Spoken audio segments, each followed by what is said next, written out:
Anticipated Pac-12 South Division showdown. Arizona State's Dennis Erickson has been building his program towards this season.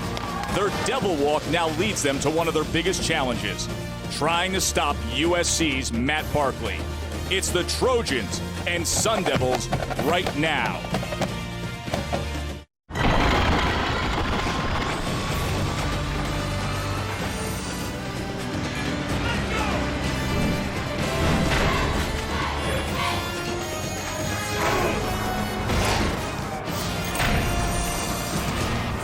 ESPN's College Football Primetime is presented by Hampton Hotels. Number 23, USC has come to Tempe, and Sun Devil fans are ready for this one. USC's past decade of dominance hit Arizona State right in the gut. Trojans have won 11 straight against the Sun Devils.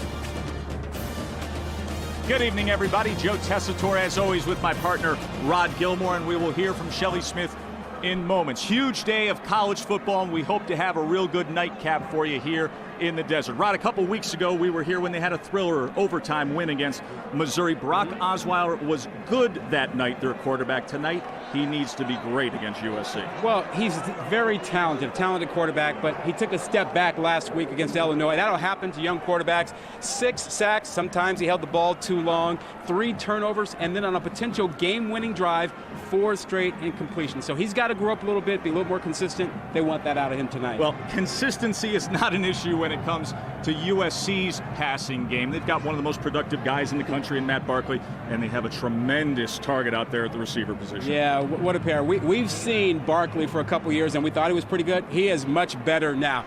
Put the tape on, you watch him. He clearly is stronger. He's throwing a much better deep ball. Off to a great start this season. 9 touchdowns, only 1 pick. And guess what? It doesn't hurt when you have a guy like Robert Woods on the outside who is setting himself up to have possibly the greatest season for a USC wide receiver in history. Better than Lynn Swann, better than Keyshawn Johnson, already off to 33 catches, only 3 games in. Matt Barkley had a lot to say about Arizona State's linebacker Vontaze Burfict this week. Said he's a dirty player. His switch is always on, and it's not a good switch. Shelley Smith is with Trojans coach Lane Kiffin. Lane, your players talked a lot about Vontaze Burfict this week. What have you told them about how to handle what could be a volatile situation? Well, this is a great crowd tonight and a great game and a great environment versus a great team. So it's not about them, it's about us being composed, especially with our young guys. All right, Matt Barkley 2 years ago was not very good here. He's different now. What do you expect from him tonight? That means nothing. 2 years ago, none of us were here. So we expect him to play really good like he has all year. All right, thanks, Lane. Thanks, Shelley.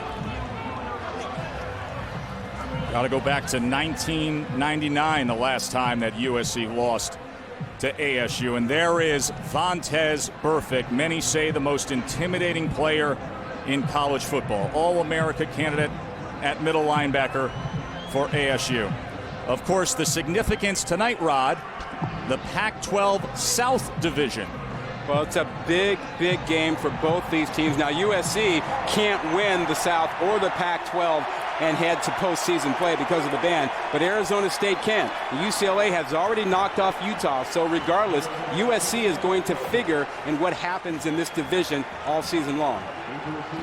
Told you about the win streak, and Coach Erickson's squad is up against. Coach Erickson just 1-8 against USC at 3 different Pac-12 schools. USC has won their last 5 straight here at Tempe. Andre Hadari set to kick off for the Trojans.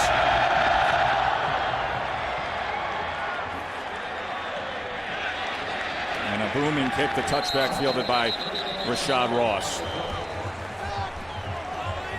So here comes the junior quarterback, the 6'8", Brock Osweiler. Last week against Illinois, sacked 6 times, turned over the ball 3 times. They blitzed him. Illinois went after him, and he didn't handle it well. The offensive line didn't handle it well. So they expect that USC will come after him as well.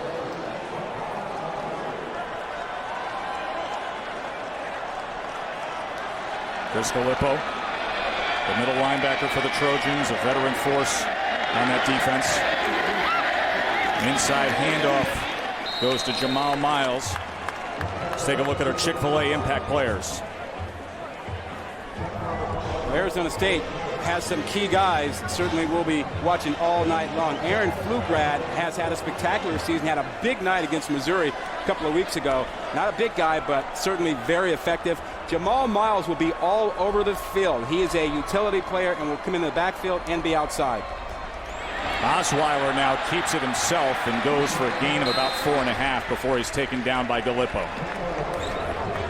Well, Tess, on the defensive side, how about T.J. McDonald? He is an outstanding player. He will sneak up around the line of scrimmage, get involved in the run game, and can take over a ball game in the back end by delivering big hits. Tim was a two-time All-American back in the 80s. 3rd and 5 now for the Sun Devils. Pressure on Osweiler. And he dives ahead for that line to make, and it looks like he has the first down. He's certainly willing to tuck it and run a bit more than we've seen him do in the past. That may be a reaction to last week. And, you know, Tess, as we watch tape and talk about him, he is 6'8", but he plays more like he's about a 6'2" or 6'3" guy, not a guy who seems to be awkward. Had a rushing touchdown a week ago, willing to use his legs. And this is Cameron Marshall. Now Marshall, their normal starter, gets a big burst. And look at Marshall on a sprained ankle he's been dealing with all week. Shakes a defender and scores. It wasn't the prettiest run, but the best possible result.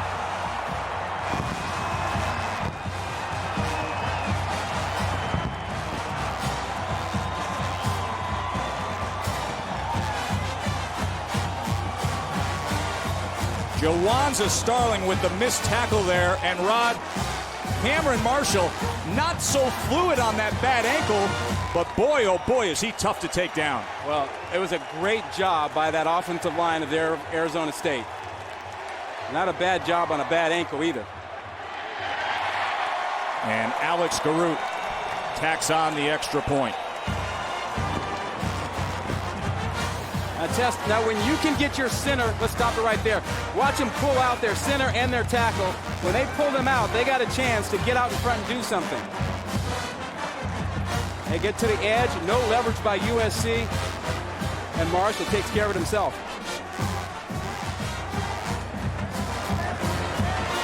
We were watching Cameron Marshall in pregame warmups. Really, you were surprised at one point. You turned to me and said, wow, I can't believe he's working this much in pregame. You could see how much he was dealing with that ankle. Yeah, we watched him in warmups, and he had trouble all week. And to see him in warmups doing the teamwork and taking so many handoffs, I thought, geez, you know, he's really testing it out. I don't know that he's going to be able to go. And look at him. He opens up with a big touchdown run. A 70-yard touchdown run for Cameron Marshall, who went to Valley Christian in San Jose, California. So many of these Arizona State players from the state of California. And so many of them from Southern California. And were once on the recruiting list of SC, ended up here with the Sun Devils. Yeah, no doubt. Funny how we were talking all week about USC's run defense and how it hasn't been the same in the last few years. And lo and behold, Arizona State stings them right off the bat with that. Alex Garut to kick. And this is Robert Woods from the 2. And Woods is dragged down close to the 30-yard line. That was Torrin Harris. So USC's Matt Barkley out for the first time tonight. Last week he threw a USC record 5 touchdown passes, 5 different receivers catching those scoring strikes against Syracuse. He is stronger, much stronger arm, much better fundamentals at the quarterback spot.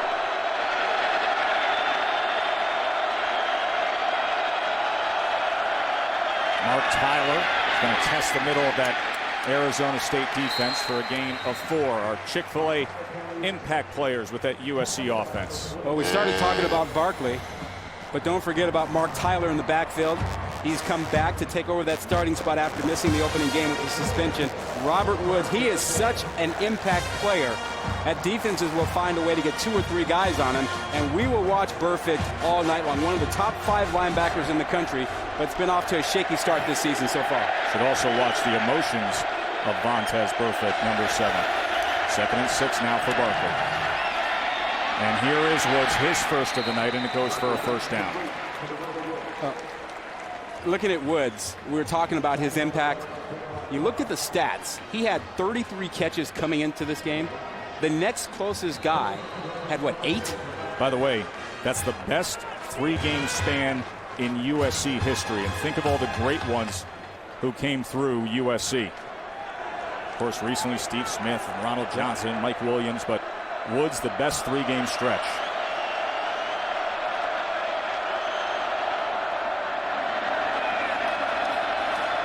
Tyler on first down, and he is stacked up right away by Bo Moose. Let's check in with Reese Davis. Joe, test time for a Taco Bell studio update. Mississippi State and Louisiana Tech in overtime. State intercepted a pass from La Tech had it. Chris Relf with Darius Perkins ball games. The Fighting Dan Mullins escape an embarrassing loss by beating Louisiana Tech in overtime by 6. Now those Fighting Dan Mullins had a tough go of it with LSU in that battle. Reese and Mark are going to be very busy tonight after this great day of college football. 2nd and 11 now, empty backfield for Barkley. And the flag comes in.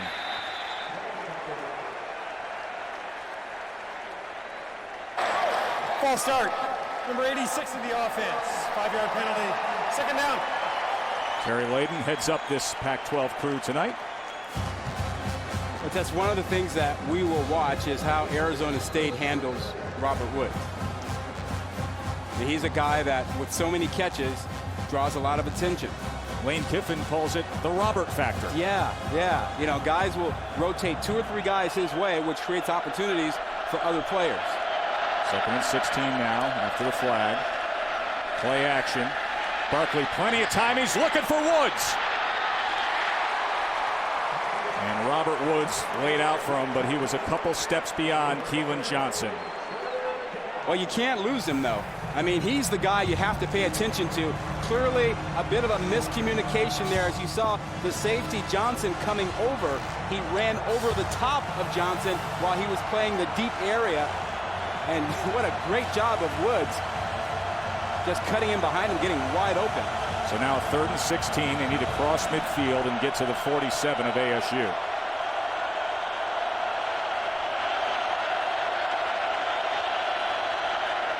That's Amir Carlisle getting the carry that time. A true freshman who's been banged up and now just getting back to good health. And Vontez Burfict was quick to meet him. Not a bad start for a defense that has been depleted. Arizona State comes into this game hobbling short, 5 starters on defense because of injury. Negretti on to kick. Kyle Negretti, a redshirt freshman, and Jamal Miles, who's been a star of special teams, back for the Sun Devils. And it takes a good USC bounce all the way inside the 5, down to the 1. TJ McDonald, their star safety, coming up big on special teams to down this. Cameron Marshall, the difference now, 7-zip ASU. ESPN's College Football Primetime is presented by Hampton Hotels. At Hampton, we love having you here. And in part by One Main Financial. Your needs, your goals, your dreams. Joe Tessitore, Rod Gilmore, Shelley Smith with you here at ASU, where they're up 7-zip on the Trojans. Arizona State pinned deep after the strong punt by Kyle Negretti. Coach Dennis Erickson, 8 would-be starters missing from this team. This was supposed to be the year to have a big year. Still can be, but they have to overcome some obstacles now. Here's Marshall. And this time Cameron Marshall nowhere to go as he's tackled by Dion Bailey. We'll talk about those injuries, Tess. A bunch of guys missing on the defense, but just look up top. Look at what you lose off the offense. DeAndre Lewis, TJ Simpson would have been real helpful to this offense. Stephen Threet had concussions, and he's now part of the coaching staff here. But a big blow to that defense as they've lost 5 starters over there. Marshall again. And this time fights his way for just about a yard as Christian Tupou was quick to stop him. So it'll set up a 3rd and 8 with their backs up against that goal line. Keep in mind that Arizona State struggled to protect Osweiler last week against Illinois. 3rd down situations and blitzes. Quickly to Miles, unable to get past Roby. Strong defensive stand that time by USC. That is a great play by Roby out there in the corner. You're in open space, one-on-one with a guy like Miles who can shake you and make you miss. Watch him size him up and make a clean tackle. No help whatsoever behind him. That is a great play. So now Josh Hubner punting, and you can see his heels are right at the back of the end zone. And Nickel Roby is the return man for USC. And this is a high but short kick, and it takes a bounce, and it ends up taking a good bounce for Arizona State. Another 15 yards on the back end of that. Matt Barkley in the Trojan offense on the field when we return.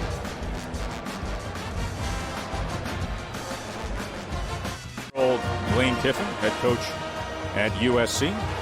Trailing by a touchdown early on here on the road is number 23. His quarterback, Matt Barkley, has been the starting quarterback since the day he arrived on campus. And a pretty good one, too. And certainly getting better. Good field position now. After the defense did their job, Barkley, play action. Takes a strike cross field, and it is incomplete as he was trying to get it to Randall Telfer, and a flag came in down there at the 20 at the end of that play. Devron Carr had the coverage of Telfer.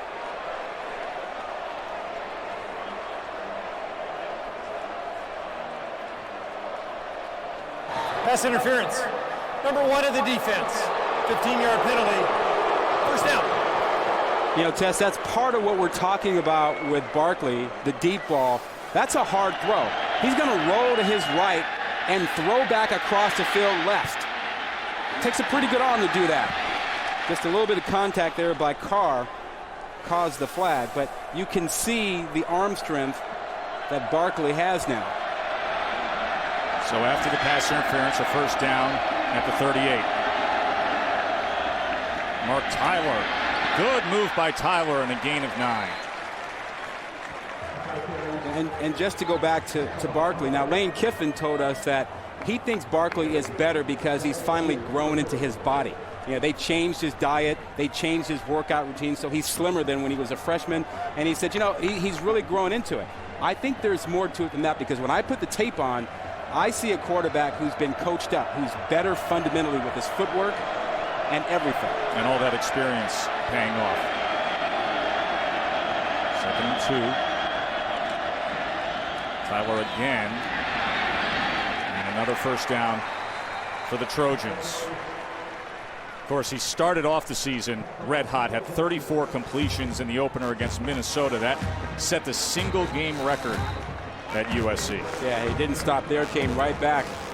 Next against Utah, had another 200-yard passing game and a close, hard-fought victory, and then just went off last week with 5 touchdown passes. Moved into 5th place on USC's career passing and total offense list. Of course, the likes of Carson Palmer and Matt Leinart, Rodney Peete ahead of him. Tyler on first down again. And a gain of about 3 that time for Tyler.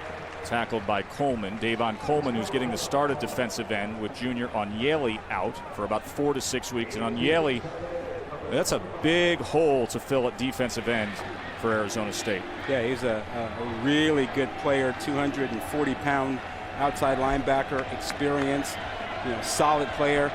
And now you go with Coleman, who's bigger but not as experienced. Carlisle the back with Barkley here on 2nd and 8. Tried to set up the screen, and here is Carlisle. Ball comes loose, and he recovers as it goes out of bounds. It was Corey Adams who was on top of him. And I believe that is a catch and a fumble out of bounds. He had possession of the ball. It looks like he took a couple of steps with it, which would give him the required possession. Yeah, no doubt about it. Yeah, he had possession of that. So that backs them up. Yep, that's a loss. Makes for a 3rd and 13. Yeah, and you're in that red, not quite the red zone, but the scoring zone area, that 30-yard line where you start looking, well, I'm in the field goal area, and I want to make sure I don't lose that. So you don't want to sack in this area. Woods is the single receiver to the near side, and now they send Grimble in motion. And they go with Tyler, and he goes absolutely nowhere as he was taken down by Vontez Burfict. And a surprisingly conservative call by Lane Kiffin, as there's a player down.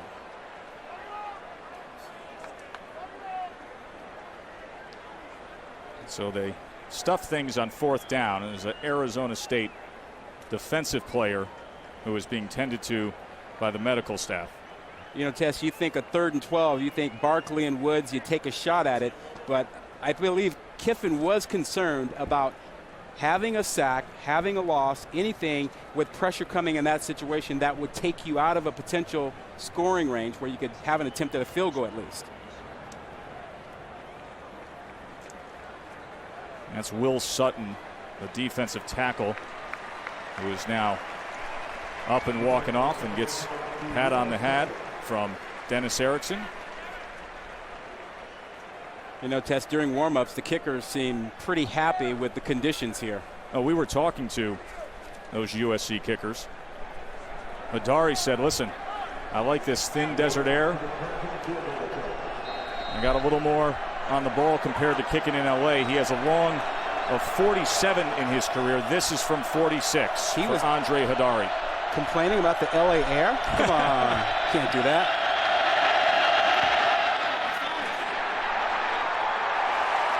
And he goes off to the left, but a flag is down.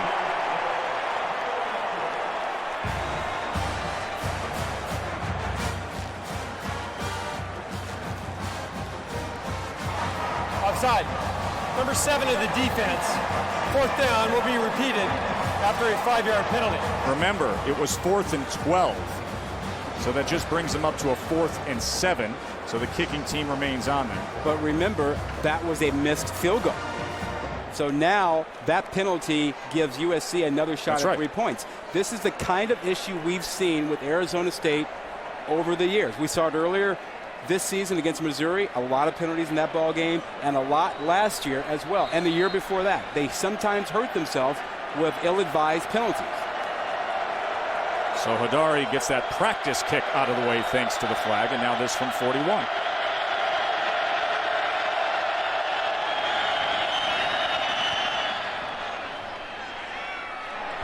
And he takes advantage of the second chance.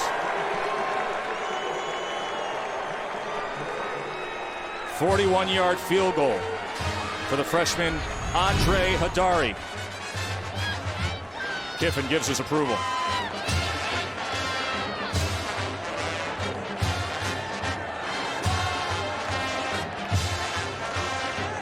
Probably noticed a whole new look for Arizona State. They've been rebranded, and they have 4 different helmets: the black, gold, the white, and tonight the maroon, the all maroon for the first time ever. We were here for the blackout against Missouri. That worked out well. I thought that all black was pretty cool. I like that. I like that better than the all maroon. And you see that the pitchfork is the new logo. Sparky, the mascot, still a part of the athletic department, but the pitchfork on the side of the helmets now. At a 7-3 game, Arizona State up early on number 23, the 3-0 USC Trojans. This crowd has been worked up all week. They haven't beaten USC in a long time. 11 straight for USC. Haven't lost to Arizona State since '99.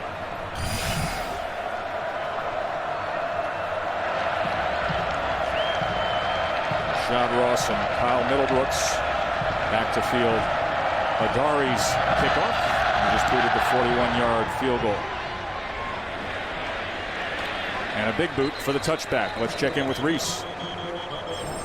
Joe will let you know what's going on all over the place. Oregon and Arizona are playing on ESPN2. Ducks already up 14-0, and David Roberts just dropped a sure touchdown pass for Arizona. On ABC, LSU is on top of West Virginia 27-14, getting late in the third right now. West Virginia has shown some life here in the third period. Now, Reese, you saw it firsthand. Rod, Tyrann Mathieu, those defensive backs for LSU. I think Mathieu may be one of the most dynamic players in all of college football. Without a doubt. He's certainly the best player on defense under 6 feet tall. There's Cameron Marshall, and he is upended that time by Bailey, but good hard run by Marshall. You know, Osweiler, like a lot of young quarterbacks, has been up and down. He had a great start to the season. Look what he did against Missouri. He was lights out. Last week, not so good. 2nd and 5, and a quick toss out to Miles, and Miles breaks free. Oh, but was he met by T.J. McDonald? That was like a brick wall. And the flag does come in. They're getting him with a flagrant hit because he went for the head. Anytime you go above the numbers, you will be flagged. The officials have consistently said that. Personal foul. Contact above the shoulders. Number 7 in the defense. 15-yard penalty. First down. This is targeting. Oh, his feet went out from under him. Yeah, he got all of it. Watch Jamal Miles' feet. You got every bit of him. But when you lead with that shoulder above the numbers, that's a flagrant call, automatic. So 18 yards plus another 15 and a first down at the 42.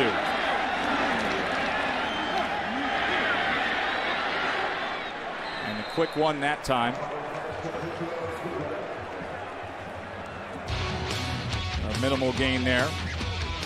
Hey, the chase continues this weekend. Sylvania 300 at New Hampshire. Coverage begins tomorrow at 1 Eastern on ESPN with NASCAR Countdown presented by Napa. Tony Stewart was pretty excited about that opening win.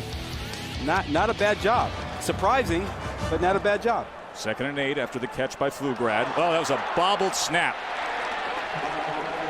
And Osweiler just has to dive on it all the way back at the 46. Smart play, though, jumping on the ball. We've seen quarterbacks this year try and pick a ball up like that and then do something with it. Best thing you can do is simply jump on that ball and come play the next play. So it backs him up to a 3rd and 14. They'll probably throw into the teeth of that Tampa 2 zone. 2 deep safeties and a linebacker or a defensive back like a safety running deep down the middle with anybody who tries to go vertical.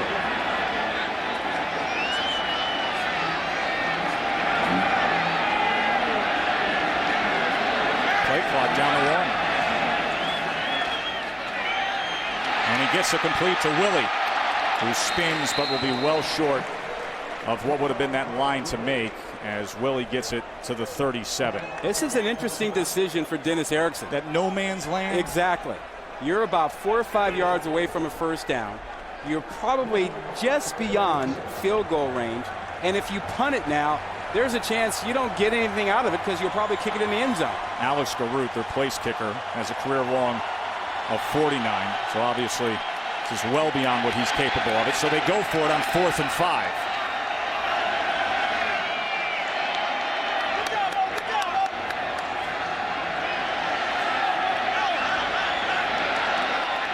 Osweiler checking at the line. He's got Miles in a mismatch at the bottom.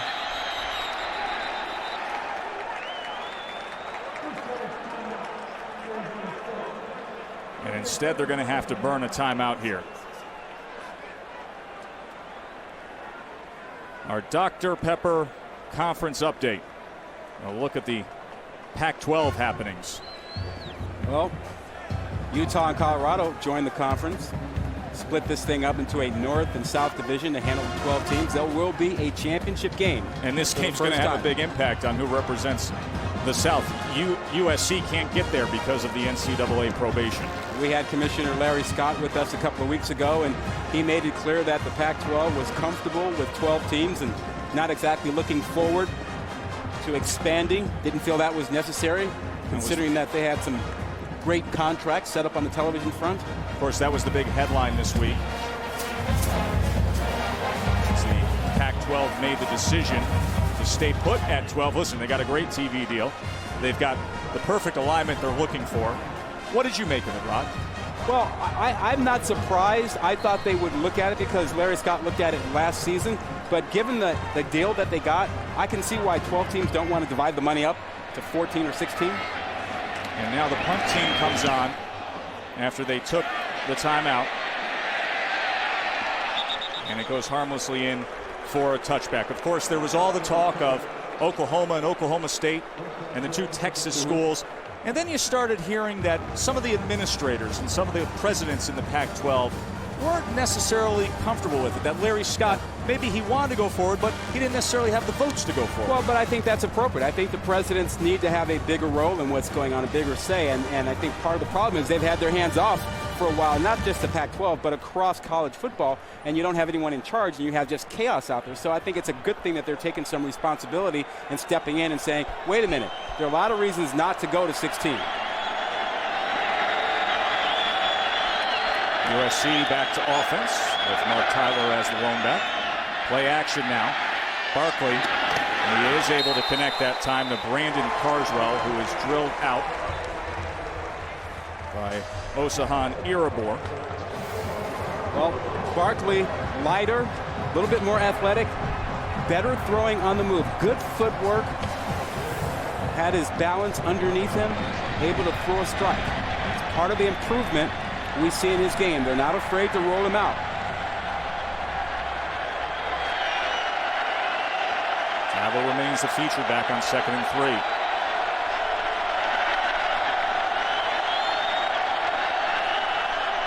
Now they shift the fullback here. And a flag comes in, as does a big dust storm from the end zone. Look at everything blowing around the stadium all of a sudden. Wow. False start. Number 75 of the offense. 5-yard penalty, 2nd down.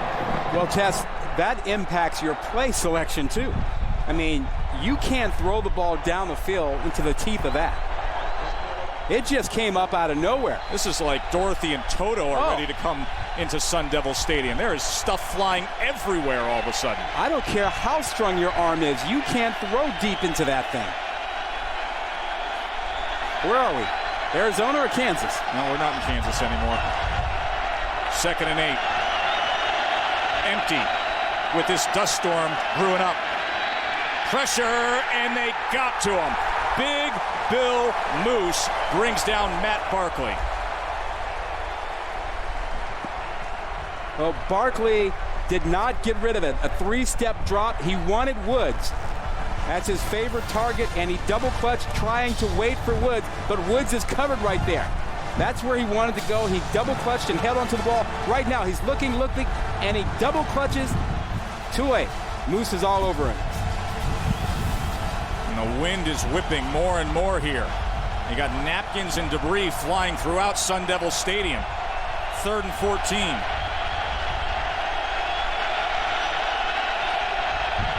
Need to get to the 30. Tyler unable to break through that initial line of defenders. It was Vontez Burfict and Corey Adams finding Mark Tyler. And that's the maturation of Lane Kiffin as a head coach.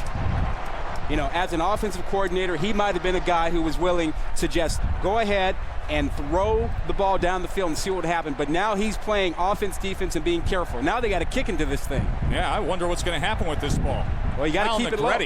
I mean, the winds are swirling in every which way right now.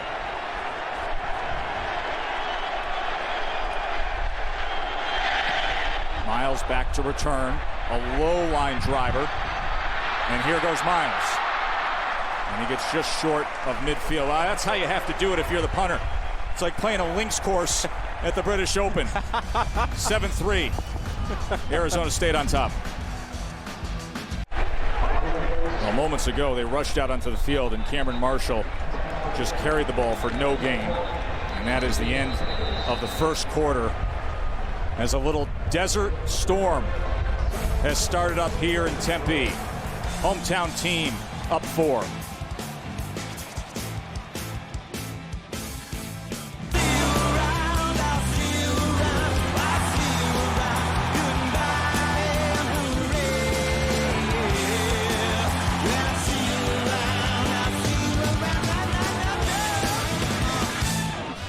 Joe Tessitore, Rod Gilmore, and Shelley Smith, glad you're with us here at Sun Devil Stadium.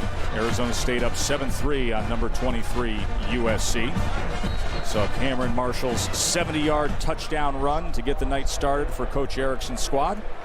On a bad ankle, no less. Yeah, sprained ankle. We didn't think he was even going to see playing time. 2nd and 11 now for Osweiler. Pressure, he steps up, gets it. Oh, incomplete, right off the hands of Robinson. Let's check in with Reese again. Joe, West Virginia had fought back, gotten back in the game against LSU is 27-21 after a Mountaineer touchdown and the kickoff to Morris Claiborne. And Morris finds an alley. And then he runs through a Mountaineer.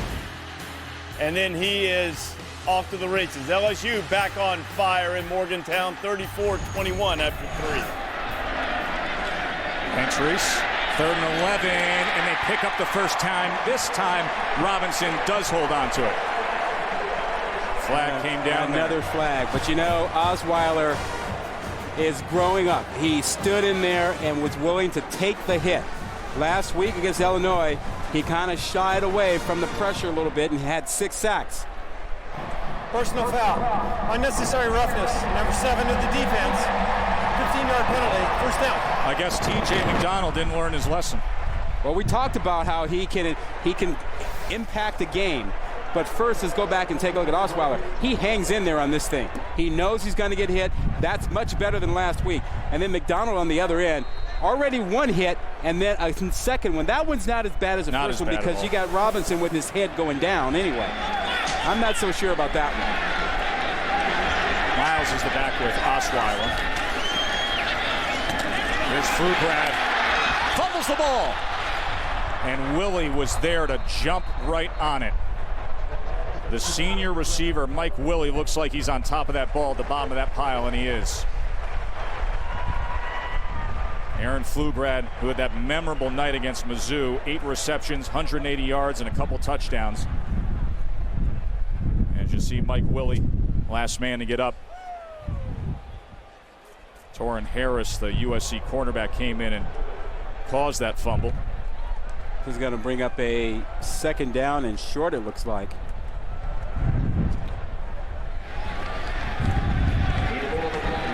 Lots of options for Osweiler here. Marshall is in the backfield with him. And he gets the call. First down, and lowers the pads and gets it all the way down to the 5-yard line where he was met by McDonald and Harris. Well, Marshall is a big back. He's almost 225 pounds, about 5'11". You saw his speed earlier, but watch him finish this run. He knows it's a short yardage situation, lowers the shoulder. That's big stuff. Taking on Harris out there, finish that run. Earns them the 1st and goal. Bunch receivers to the far side. Marshall gets the call again. And the ball came loose at the end of that run. And USC has it. I think they're going to take a look at this one, but he coughed it up on 1st and goal, and USC jumped on it. That was George Uko. Uko with the recovery got on top of it. Well, they'll be looking to see, was his knee down when the ball came out, and it looked like his right knee hit the ground before the ball came out. Watch that knee of Marshall. Yeah, you look right there, knee is down, ball is in out. And USC should try and hurry up and get that play run. Jim Northcott from the Pac-12 is our replay official. Remember, the call on the field is a fumble recovered by USC, so they need indisputable evidence that says otherwise. Well, Tess, if you want to look closely, there's the knee right there. Knee is down, ball is in the hand. That's what they're looking at. They're going to turn this one over. They've got... Well, let me offer up a question for you, Rob, because they take that word indisputable very serious. And in that shot we saw right there, there was the leg of a USC defender that was in the frame that didn't fully show us the knee. I think you can clearly make the assumption of the knee down, but Just take another look here. Maybe it's the same look they just showed us. Counselor, well, here's a different look. Counselor, good argument, but you're not going to win today. Yeah, there you go. That's down, and the ball is in. It was a very good try. I'm going to give you points for that. Well, listen, I know, but it's not going to win the day. We've seen the way these guys operate, and they have to have 100% no doubt proof to overturn it. That's how the rule is written. I think that one's that clear. View that they just showed is clear that the knee was down. Yeah.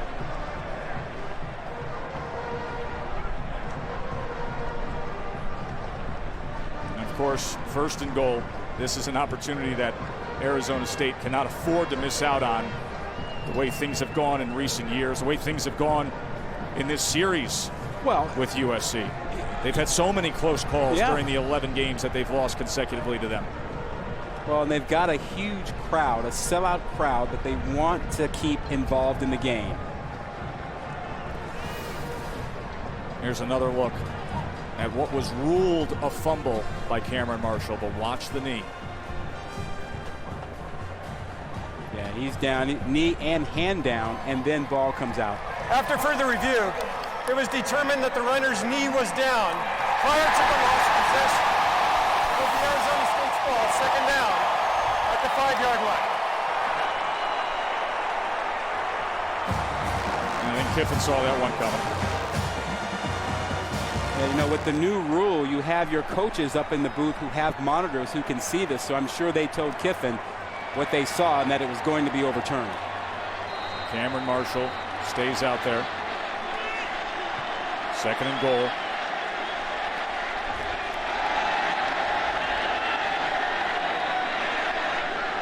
Miles now in motion. He's a do-it-all guy for them.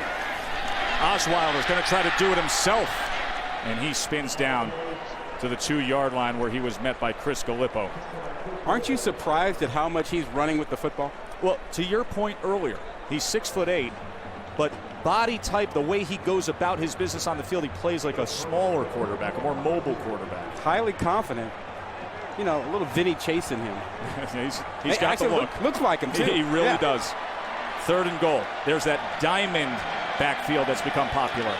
And he's going to pass out of it. And he's got the touchdown with a flag. It'll hold up Jarrell Robinson with the score.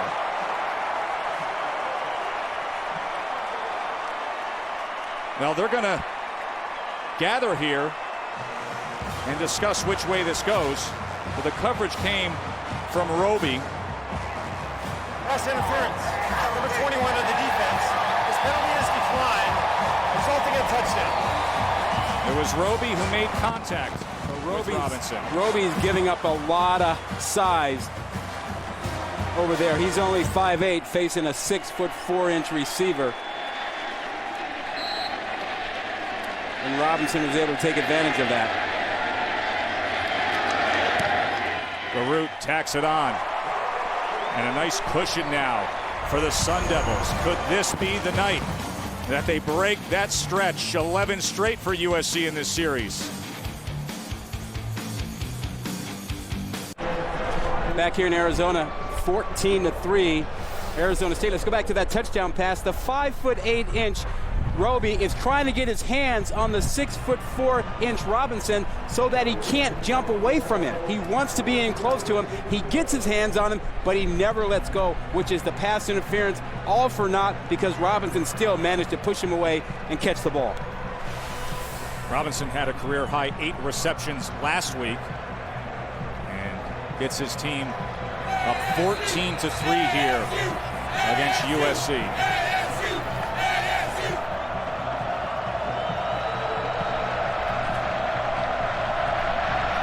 Root will be kicking to Robert Woods. And it's the short man, Jeremy Galton, who just takes a knee. Reese. Joe Test, time for SportsCenter right now, presented by Discover Card. Number 3, Alabama beats Arkansas 38-14. Daquan Menzie deflected it to himself and had a 25-yard pick six as the Crimson Tide rolled. And Oklahoma State, Texas A&M. Oklahoma State was down 20-3 at halftime, but Brandon Whedon found Justin Blackman a couple of times, and they won it 30-29 in Kyle Field. SportsCenter after the game, college football final follows that. How about Brandon Whedon with 438 yards today for Oklahoma State? Here's Matt Barkley. Over the middle, and it just goes low of Randall Telfer. Well, they've struggled tonight, and that was an unusually poor throw by Barkley. I don't know if that got caught in the wind for him a little bit, but that was underthrown. Yeah, we've had this swirling wind, a dust storm of sorts that came up halfway through the first quarter. The locals would call it a haboob. And the Desert Storm whipped up, and it's still whipping around every which way here. Carlisle now. Look at Amir Carlisle. And he has a first down for the Trojans, the true freshman who they're very high on. Shelley. Yeah, the wind is very unpredictable. It'll get real gusty, very hard to see, but then it'll die down again. So I don't know how these quarterbacks are handling this, because you just cannot predict which way it's going to go. Yeah, Shelley, I think you're right with what we saw on that long ball to Telfer. It just dropped down at the end. Well, she's right. It not only affects the quarterbacks, it affects the coaches and how they call their plays. I mean, they're aware of what's going on out there, too.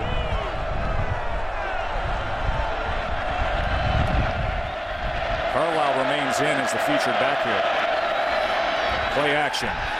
Barkley downfield, and going up high for it was Marquise Lee. Lee's going to have a very bright future at USC. Oh, yeah. Yeah, he's a talented player. Only a freshman. Great size, great quickness, can change direction. He gets in and out of breaks really well. And you see the leaping ability there.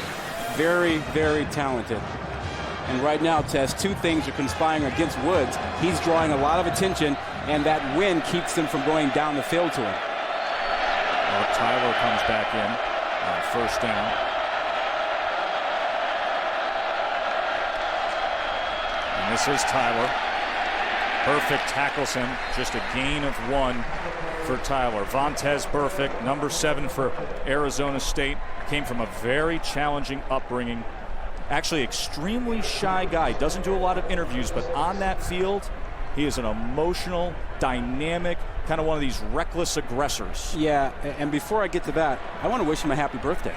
20 years old is Vontez Burfict. Young guy, still young, growing, and has had some issues on and off the field, but young man trying to get it straightened out. And he's struggled this season. 2nd and 8 now, I formation with Mark Tyler. Play action now. Barkley out of the backfield, and upended is Rhett Ellison. Irabor and Aaron came in and quickly found Ellison. Well, he's throwing into the teeth of a zone coverage with his receiver out there, Ellison, and Irabor and Aaron were both there to make the hit, and that's a depleted secondary. We talk about Bowden being out and Devin Spann, their normal nickelback, also being out. So backups are stepping in and playing well. And Bowden tore his ACL in the spring. They were counting on him this year to be big. 3rd and 7. Barkley gets it complete. Flag comes down back at the line of scrimmage, and Brandon Carswell's reception was short of the line to make as he was tackled by Irabor.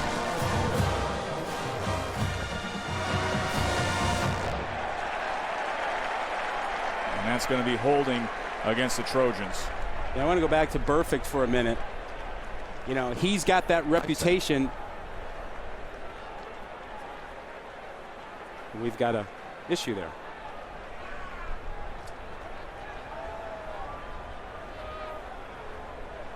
Holding.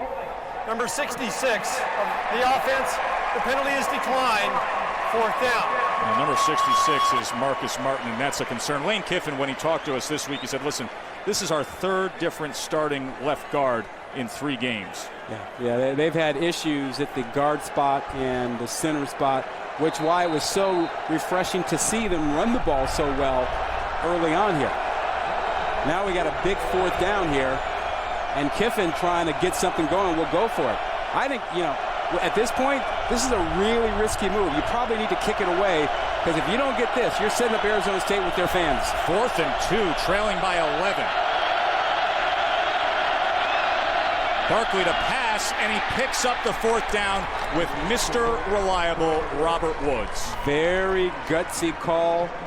Very gutsy play. If you're going to throw it to one guy, That's the guy. that's the guy. That is the guy. He still gets a lot of attention. They moved him inside this time and just had him set down in between the two guys covering that zone.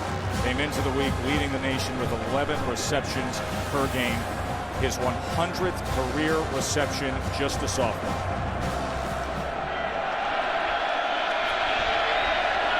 So first down at the 41. Mark Tyler now testing that right side. And a gain down to the 36. He was tackled by Will Sutton. And they need Mark Tyler. They need good production out of him. He is their biggest, most consistent back who can give them 3-4 yards a pop to keep the chains moving. Last year against Arizona State only had 12 carries. Yeah. Went for 119 yards. Yeah, well, he's one of those guys that if you give him the ball a lot, he can wear on a defense.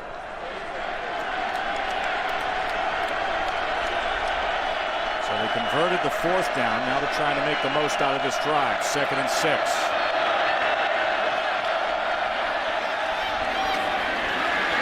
Carswell has the first down yardage. He's tackled by Carr. NFC East rivals will meet up on ESPN's Monday Night Football. You got Rex Grossman and the 2-0 Redskins against the Cowboys. Monday Night Football, 8:30 Eastern. Coverage begins at 7 Eastern with Monday Night Countdown served by Applebee's. A late flag came in that time. And it was a personal foul against Arizona State.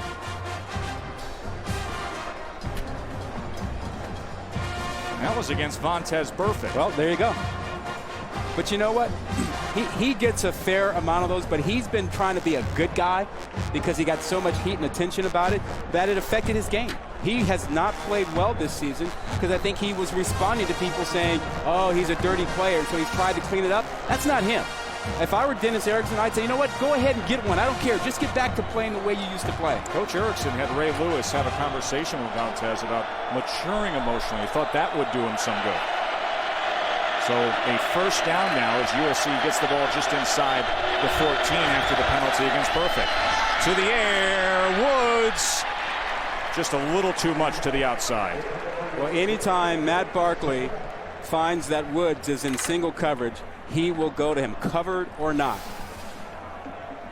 And Matt Barkley realizes right away he's got single coverage out there, and if he's going to throw that ball, it's going to go to that guy.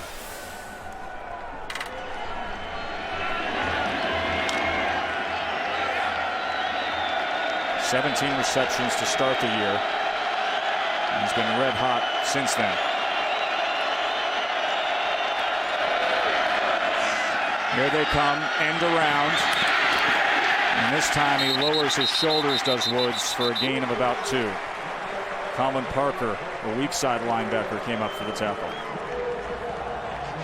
Well, they still have the ball in the hash, and that last play, they started out using Woods to the wide field. There's a lot of room for him to work out there if they come back with a formation to let him work out there and challenge Arizona State to figure out a way to cover him. How many guys will he draw out that way?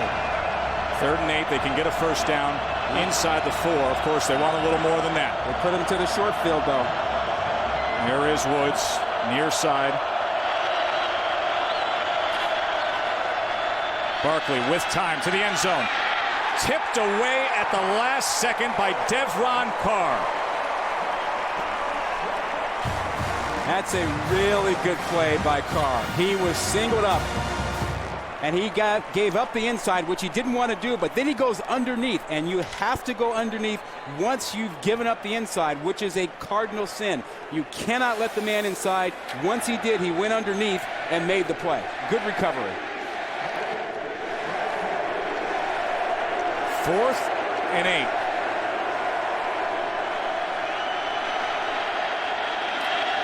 As they show the unconventional formation before they then line up, and the play clock was winding down. Timeout, Southern California.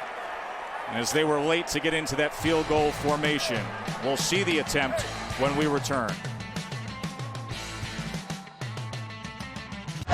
Field goal attempt coming up for USC. Rod, the guy I want you to take a look at is Vontez Burfict. Explain to the people why. Well, he has a tendency to try and time the snap and try and beat it, and he can get caught off sides. They actually caught him off sides, USC did earlier this week. Missouri tried to do that 2 weeks ago. Always informing and educating. Thank you, Rob. So Hadari made from 41, this from 29.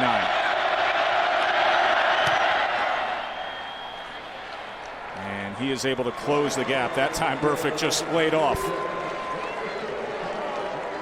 8-point Arizona State lead, 7:05 to the half.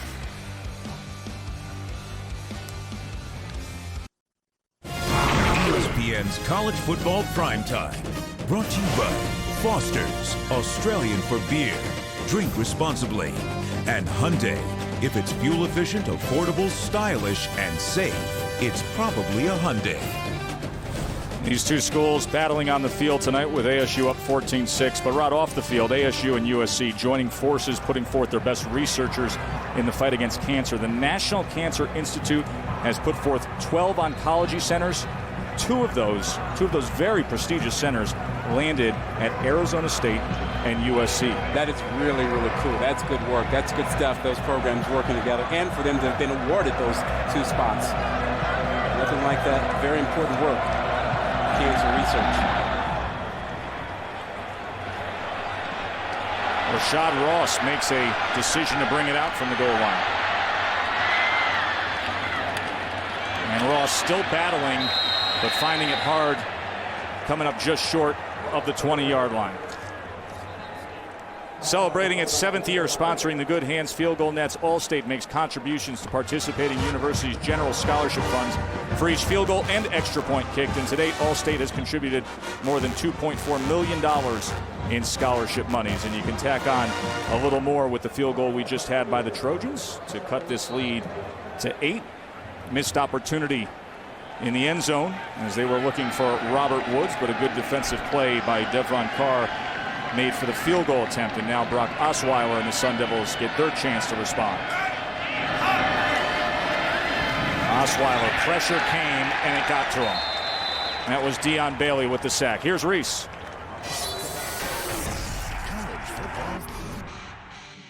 Missouri, but the Sooners have been in control pretty much ever since. Landry Jones to Ryan Broyles. Those two hook up often. They have 3 times tonight. Look at Broyles' numbers. 13 for $154. Sooners by 17 late. Just a minimal gain that time by Cameron Marshall. There are so many good receivers in college football. You see Broyles, and tonight we got Woods. What stood out to you today? Performances, receivers or otherwise? Oklahoma State, undoubtedly. I thought it was a thrilling game against Texas A&M, and Brandon Whedon, 47 completions out of 60 attempts. That was what just dropped my jaw today. How about Temple over Maryland? That got me. Stunner there.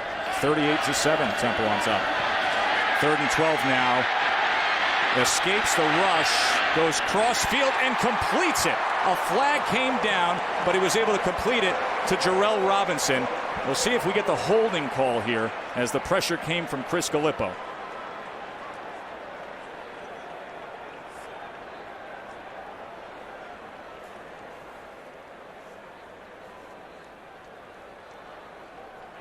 Illegal block in the back. Number 70 of the offense, 10-yard penalty, 3rd down. Mike Marcise, the 300-pound starting left guard for ASU. I don't think that would have picked up the 1st down. Good move to move Arizona State back here. That'll give them a 3rd and more than Correction, forever. the penalty enforcement is half the distance to the goal. Yeah, now it's more than. We'll see Marcise, 70. He's in the middle of your screen, and see the hold he has right there. And watch him with the takedown. Got a takedown there, and that's the flag.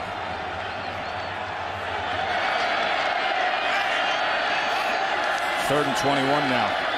Oh, what a dangerous pass, but they do get it to Miles, and Miles with a burst out to the 14-yard line. Great pursuit by the USC defense. This sets up a 4th down punt that will give USC the ball back around midfield, assuming the kick doesn't get blocked and nothing else strange happens. And that'll set them up with a chance to continue that little bit of flow they had the last time before they stalled out trying to get into the end zone. So Josh Hubner once again punting from his end zone. Nikel Roby sets up shop as the return man at the 45.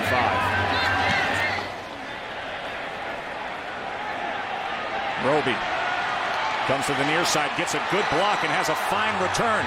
Down the sideline, man the beat, cuts back against the grain, all the way down to the 14-yard line. Roby, you were saying they would have good field position. They have great field position. Well, you know, Roby's job was to make a guy miss and then get to the fence. He made a guy miss. Now the fence, the wall is set up to the inside. A bunch of white shirts with all the red shirts inside. That's the wall. He got to the wall because he made the first guy miss. An excellent return, excellent blocking by the USC specials teams. 44-yard punt return. And now the short field for Matt Barkley in the Trojans offense.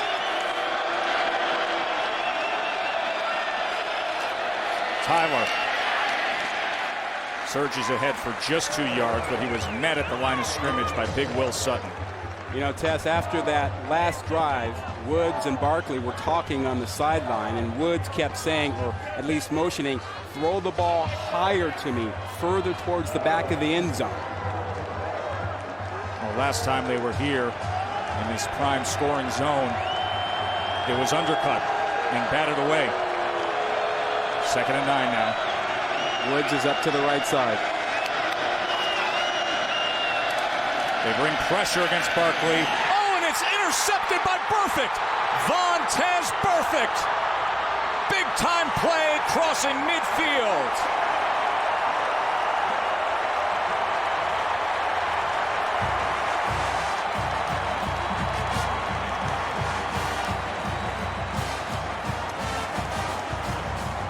The All-American candidate with the interception of Matt Barkley inside the 10. He did a great job. You'll see him top of the screen.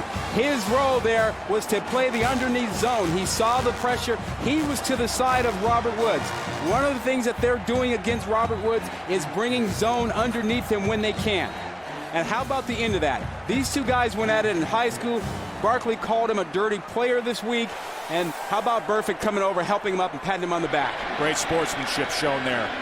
After all the chatter this week, and Cameron Marshall now hard running to the far side.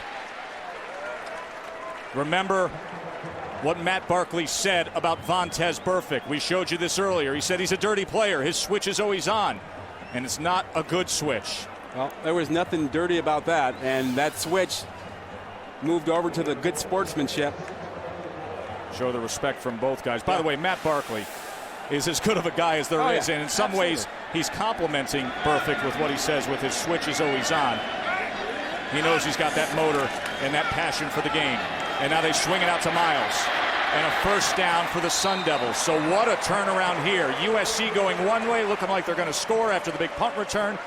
And Burfict with the interception, and now the ASU offense driving. Well, it's tough on the USC defense. That is a sudden change. You are on the sideline, and you're expecting your offense to do something. All of a sudden, grab your helmet, get on the field. You have to be emotionally ready to handle that situation.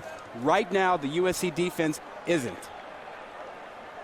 Kyle Middlebrooks, the back now with Osweiler on this first down. And they swing it out to Middlebrooks. Blockers in front, a burst of speed. He runs over a guy inside the 20. He just flattened TJ McDonald. They had the right call against the USC pressure. USC brings the blitz inside. They throw the screen to the outside. Finkenberg, 62 out, leading the way for Middlebrooks. Remember that hit McDonald put on earlier? You're saying that was payback? First down.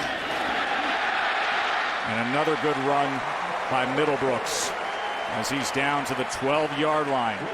I tell you, Tess, to me, this is not being emotionally ready to get on the field in a sudden change situation.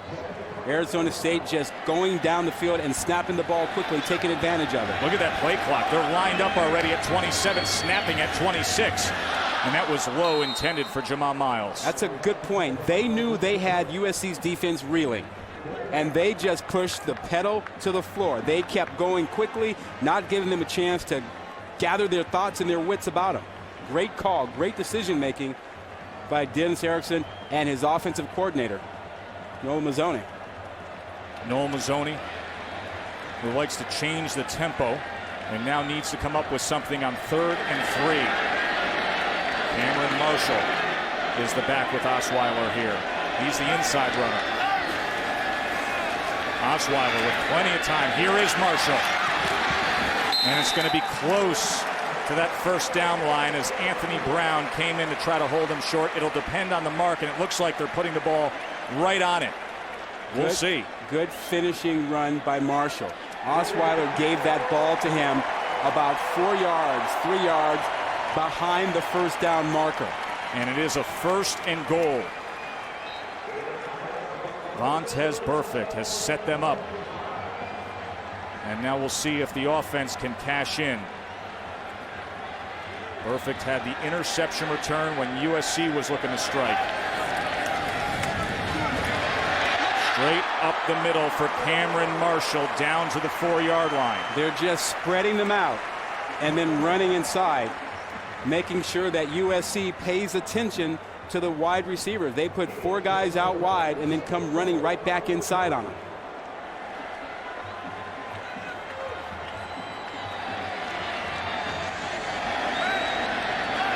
Second and goal. Here's Miles. Touchdown, Sun Devils.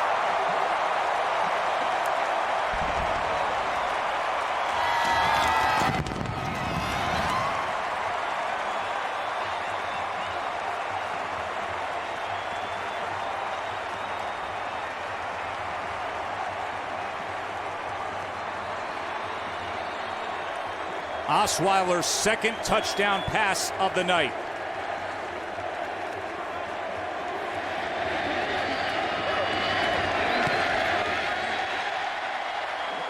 And Garut makes it 21-6. Let's not forget, Tess, this was all set up by Burfict's pick down in the red zone, which followed this great drive being set up with the pass to the outside to Miles to get the touchdown. Vontez is loving that. 21-6 Sun Devils on top. Alongside Rod Gilmore and Shelley Smith, I'm Joe Tessitore. Arizona State up 21-6 on 3-0 USC. Sunday NFL Countdown presented by IBM on ESPN tomorrow at 10 a.m. Eastern. Chris Sperman, Tom Jackson, entire gang going to get you set for a big day in the NFL. And on ESPN2, and this is where you want to be now with the new lineup, the extended NFL coverage. ESPN2's got Outside the Lines, the Sports Reporters, Sports Center, and Fantasy Football Now. All the shows that you loved on Sunday morning over on ESPN2 during the NFL season. Whistle comes in here. The ball was not ready for play. We will re-kick. Well, I'm sure the ball was ready, but I think the officials may not have been ready. The ball didn't have an issue with playing football at that moment. Way to coach him up. Lane Kiffin probably needs to coach up his team pretty solid at halftime. You know, actually, they haven't been bad on offense. They just struggle in the scoring zone and in the red zone. They've had mistakes. They haven't taken advantage of opportunities when they've been in position to score. That's been their issue. It's not that they can't run the ball or that they can't throw it. And that number 7 throwing to the other number 7, Vontez Burfict, the star linebacker in Arizona State. That was the swing play of this first half. Another short kick, and the up man gets it. What's up, Reese?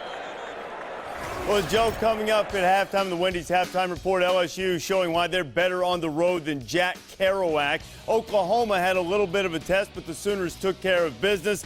And Yabo Dabo Do. Dabo Swinney does it again. Now, tell me, Joe, is the ball ready to be snapped now? The ball looks like it is prepared to be in play, Reese. It's had enough rest. It is well rested. Yabo Dabo. Taj Boyd had 3 touchdowns today for Clemson. That was impressive. Not a bad little receiver working with him. Sammy Watkins? How about that freshman? Can he fly or what?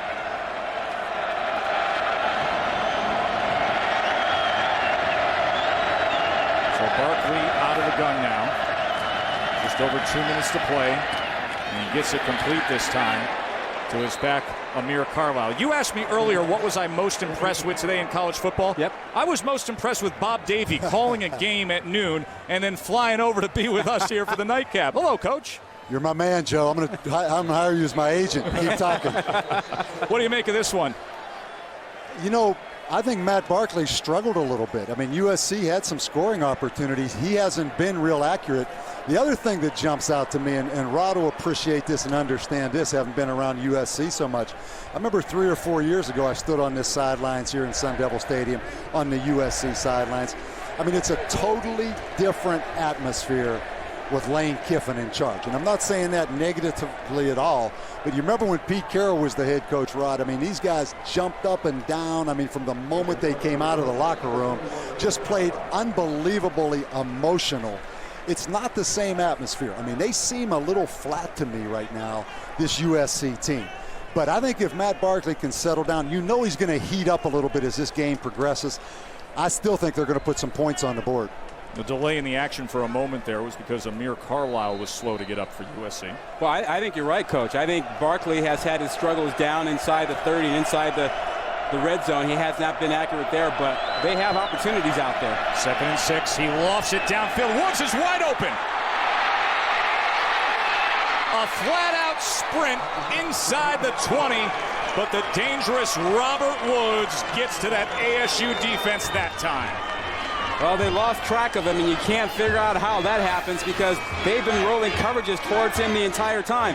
This time, he was supposed to get bumped by the up back, Parker. Parker didn't get a glove on him, never hit him, and Woods had too much speed and just blew by the safety. 57-yard reception by Robert Woods, and now USC is right back where they were. Well, this is where they've had issues. Tyler stacked up. Vontez Burfict and Bo Moose and Corey Adams on top of Mark Tyler. Well, we talked about Barkley being a better quarterback this year, and at times he was short, but he kind of short arms this one, but puts enough air underneath it to let his receiver Woods run underneath it. He knew he had him out there by himself and didn't want to overthrow him. Backs him up to a 2nd and 12. Pumps once to the corner. And Marquise Lee was looking around. Yerebor had coverage, so it'll make for a 3rd and 12 now. I give some credit to the Arizona State defense down here, and Coach Davey, you may see this down there. They've mixed up their coverages down there. They've played some man down there, and they've gone zone. They've doubled Woods sometimes. Red Zone is brought to you by Verizon. And look at how USC has done there. Big 3rd down here. 0 for 5 on 3rd down. The Trojans, 3rd and 12. Need to get to the 4-yard line.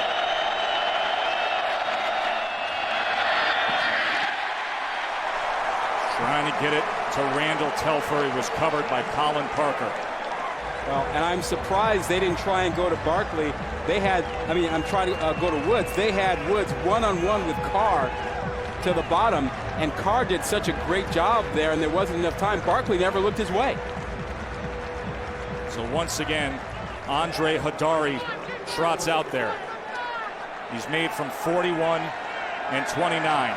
This from 33.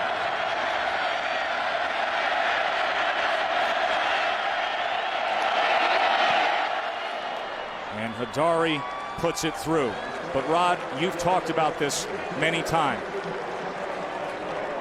As tension builds a bit in the hot night in the desert. Well, you've talked about this many times. When you discuss success in the red zone, this is where I disagree with the NCAA record book. Right. Success is not getting threes in the red zone. No, that doesn't work. When you get inside the 20, you have got to get touchdowns. You know, Bill Walsh used to teach all his coaches and players about this. Bill was crazy about it. He wanted an 80%. That's pretty tough for college. You got to get around 70, 75% to be good. And kicking field goals is not it. You need touchdowns. 70 to 75% of the time, you got to get touchdowns when you get down there. Instead, settling for field goals are the Trojans. You see they've scored touchdowns on 63% of their possessions. Not a single one tonight And inside the red zone, I think they've been down there 3 times or so, 3 or 4 times. They haven't scored a single touchdown and only come away with field goals.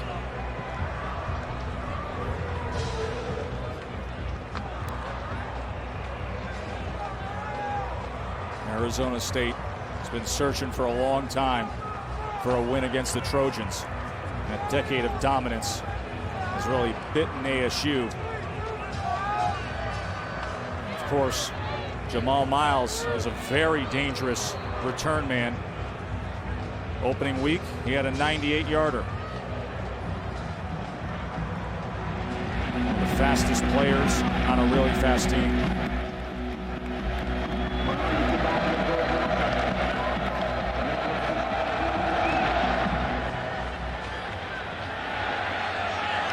Here is Miles from the 1. Gets past the first man and then tries to cut back against the grain, and he's taken down at the 27. You know, Tess, that Arizona State defense doesn't get a lot of credit. They're down a few men, but they've been playing lights out. They've put some pressure on Barkley when necessary. Bo Moose that time. They've been really, really good down inside the red zone. And, of course, there was the big pick by Burfict that stopped USC from getting a touchdown and set up Arizona State for a touchdown of their own, and a little bit of sportsmanship between he and Barkley. That was really the swing moment of this first half, when USC looked like they were going to potentially tie the game, and instead ASU increased their lead. Quickly, Mike Willie. And Willie is blasted at the 30. So, Coach Davey, just as we were talking to you, they went deep to Robert Woods and had to settle for the field goal. Yeah, I think what you notice, Joe, just standing down here, Arizona State's tailbacks, their running backs, look so much faster than USC's. You just wonder, USC, can they get a big play out of the running game? It looks like it's all pass for USC to try to get big plays. You don't notice any running game with any breakaway threat. That's probably why they've struggled in the red zone so much. Agreed. There's really no running game right now for the Trojans. Bob, we enjoyed visiting with you. All right, Joe, Rod, always good visiting with you guys. 2 games in one day for Coach Davey. Let's head down to the field to Shelly Smith. Lane, what do you need to do better in the second half? Well, definitely red zone offense. You know, we go down there and kick field goals and turn one away. You know, Vontez made a great play on that. Just kind of went on his own outside and made a great play. How do you get Matt untracked? He's fine. You know, he finished the series good there, and so, you know, we just got to get back. We got to find a way to run the ball a little bit. They're doing a hell of a job up front. Great. Thanks, Lane. 21-9. USC in a hole. Burfict had the big play. Now let's get to Reese Davis in the studio for the Wendy's halftime report. Reese. In hotels. Number 23's in a hole. Arizona State up 21-9. Joe Tessitore and Rod Gilmore with you. Rod, talk about the red zone so much. 3 times USC got it into the red zone. Arizona State, they come away with 2 field goals and they threw an interception. Well, you know, we've seen Barkley struggle like he hasn't struggled all season, and most of last year he was really, really good. But things were a little tough early on. Got some pressure, got knocked around.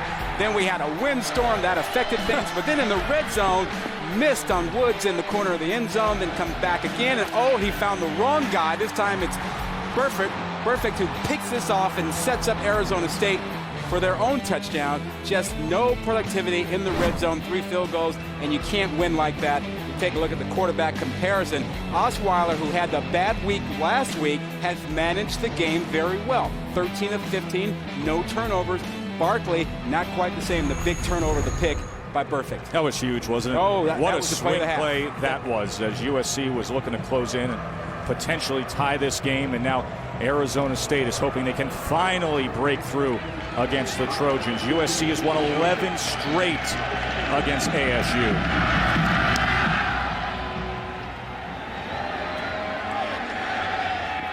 Curtis McNeil on the return, and McNeil out to the 34. Let's check in with Shelly Smith. Shelly? Dennis Erickson told me that even though Lane Kiffin says he's going to try to establish a run, he expects the Trojans to pass the ball like crazy and throw long. As to what his team is doing well, Erickson smiled and said, we're playing hard. Well, Shelly, you had a report earlier talking about the wind here and the effect that was having on Matt Barkley and the conditions. Guys. Things have settled down now. Well, I think that's right. I think they will run the ball, but not traditionally. I think they're going to throw the ball to the backs out of the backfield. Mark Tyler will start as the back here in the I formation in the second half. Play action, and Barkley gets it complete to Marquise Lee. And Lee is out to the 47 for a first down. He was tackled by Clint Floyd. You know, Bob Davie mentioned in the first half the lack of a breakaway threat in the backfield for USC. But they're relying on their outside receivers to provide the breakaway aspect. You know, Woods and Lee, those are the guys that give the big plays. And the running game really has been the backs out of the backfield in prior games. Barkley three-step drop, and this is complete to Bryce Butler, a big 6'4" junior from Georgia. What do you think about this defense that's lost so many starters? Five would-be starters, but not there. These guys aren't playing like backups, though. No, they're not. Perfect is playing like the All-American that many say he will be at the end of this season. He's been down on many tackles and had the play of the first half, and guys like Sutton and Moose on the inside have been pesky against that front line of USC. 2nd and 3. There's the quick hitch there, and Woods has the first down as he muscles his way to the 40 right over Devron Carr and Clint Floyd. You mentioned Burfict, and I think one of the good things that happened to him is you see Woods in a one-on-one situation. Good tackle out there by Carr, who's having a good night. Burfict getting that personal foul, I think was good for him. It got him back to being the guy that he is instead of trying to please everybody. So what? He got a 15-yard penalty, but he was playing the way that they want him to play, which he hadn't been doing for 2 games. Dylan Baxter now in the game as the running back for USC. Much heralded recruit from a year and a half ago. And here is Baxter on the pitch. Gets a big block from Matt Khalil, but doesn't make anything of it as that hole was filled by Shelly Lyons. Yeah, Shelly Lyons really showed some speed in getting out to the edge and turning that thing back inside. Well, we talked about Burfict being an aggressive player. Well, look at that. He got poked in the eye by Martinez, who then pushed him down. Well, during the week, they were practicing with a scout team player who was acting like Burfict, getting in the face of offensive players, being reckless, pushing guys around, and many USC players were outspoken this week to the press about Burfict and maybe taking a shot at him. Barkley now takes a shot downfield and connects with who else but Robert Woods. A first down for the Trojans. Great protection allows Robert Woods to find some seams and holes in the zone. He's able to run in between. You see all the attention he's getting. They had 2 guys short around him and a guy deep, and he found that soft spot and settled in, and Barkley had enough time to get the ball to him.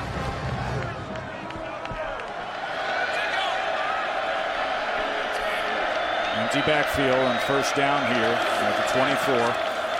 Barkley sprinting to the far side, lofts it to the end zone. Diving catch, Marquise Lee, touchdown USC.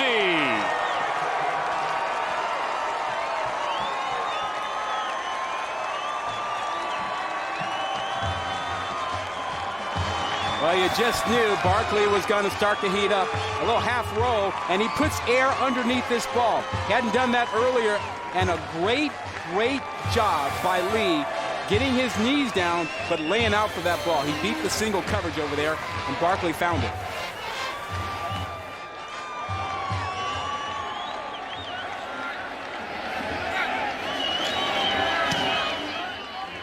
So all that talk of Barkley struggling in the first half, just 10 of 17 and an interception. How about this beauty on the opening drive of the second half? We got ourselves a ball game in the desert. Matt Barkley was focused coming out of the locker room for this second half. 5 for 5, 67 yards, and a beautifully lofted ball to Lee for the touchdown. See how they handled that red zone deal? They decided simply to not get into the red zone, throw it outside of it. You take a look at the Pac-12 South Division, you see how big this game is. USC beat Utah earlier to put them at 0-1. USC is ineligible for postseason play. Arizona State considered by many to be the favorite in the South. And UCLA got a win today after getting off to a rocky start. still in contention, but I think most experts believe it's Arizona State, Utah, and what will USC do? Jamal Miles from the end zone. And Miles is taken down at about the 25 by Ryan Henderson.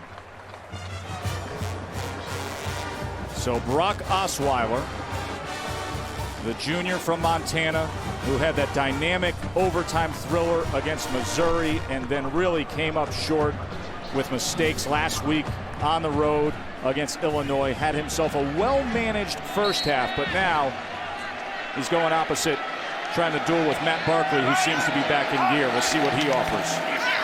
His first pass of the second half, he's going to tuck it and run stiff arm, and then takes that 6'8" frame and leans it forward. What is that, the 4th or 5th time we've seen him tuck it and run? He's willing to do that. Yeah, well, and it's helping him out because he's not forcing the football.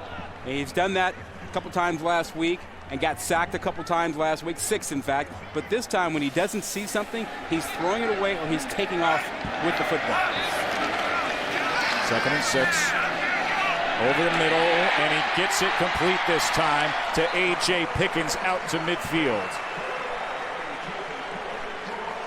Arizona State has a bevy of quick receivers who can change direction, and they are giving USC some fits inside as Pickens, about 5'10", 176, made his move to get inside. And here's that change of pace, snapping the ball with 23 on the play clock. Cameron Marshall trying to fight for yardage, just a gain of 2 that time. Remember, Marshall started the evening with a 70-yard touchdown run, and there were doubts as to whether he would even be able to go as he sprained his ankle last week against the Illini. It's been a really hot day. 105 before kickoff. See how the players are affected as the night goes on. And that is into the ground in front of Fugrad. So that'll make for a 3rd and 8 for Arizona State. Yeah, Fugrad has been relatively quiet tonight. And this is a big 3rd down for Arizona State. You want to get something done when you come out in the 3rd quarter. And now where's the matchup? Where's Mike Willie, 6'4", working against smaller corners up top of the screen, looks like.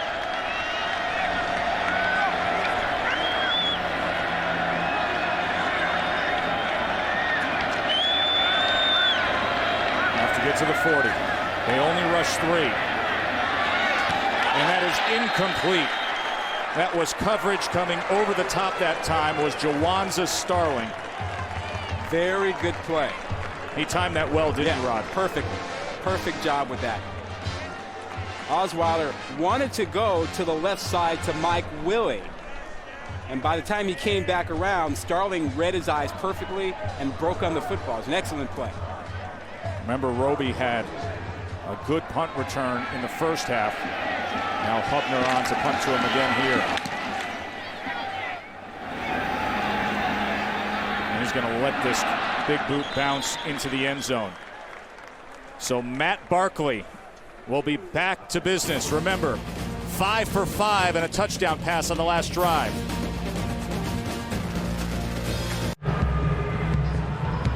Welcome back to ESPN's College, presented by Hampton Hotels. USC had the touchdown pass to start this second half to Marquise Lee to cut this lead to 5. Well, he's pretty sharp on that last drive, coming right out, finding Lee right away to get things going for himself. And when he had to raise up and fire to Woods, that worked out pretty well. And then the big throw was the nice touch he had on the touchdown pass to Lee after coming back, hitting Woods for a short gainer. This is a throw that just really made you go, okay, he's back. Perfect location. And now they're back with the ball. Play action for Barkley. He's going to crank it up again, and he has it complete to Bryce Butler. And Barkley has now put himself into stride, hasn't he? Yeah, the thing he does is he gives the receiver the chance to do something with the ball. He puts it on the money so he can change direction or continue in stride. That's why he's such a highly rated quarterback. Perfect 6 for 6 here in the second half. Our Todd McShay has him listed 3rd behind Andrew Luck and Landry Jones if he should come out next year for the NFL draft. Landry Jones had a big night against Missouri for the #1 Sooners.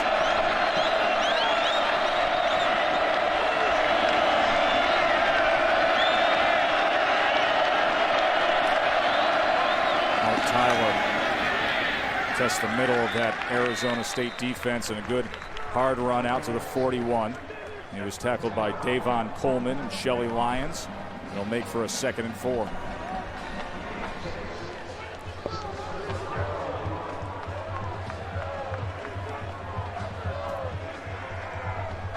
Tyler, of course, was suspended for the first game. Made those inappropriate comments this summer that made headlines. A little TMZ action got him in trouble. But he's been very productive since he's come back. Here he is again on 2nd and 4. And a good move to pick up the first down and out to midfield before he's met by Eddie Elder.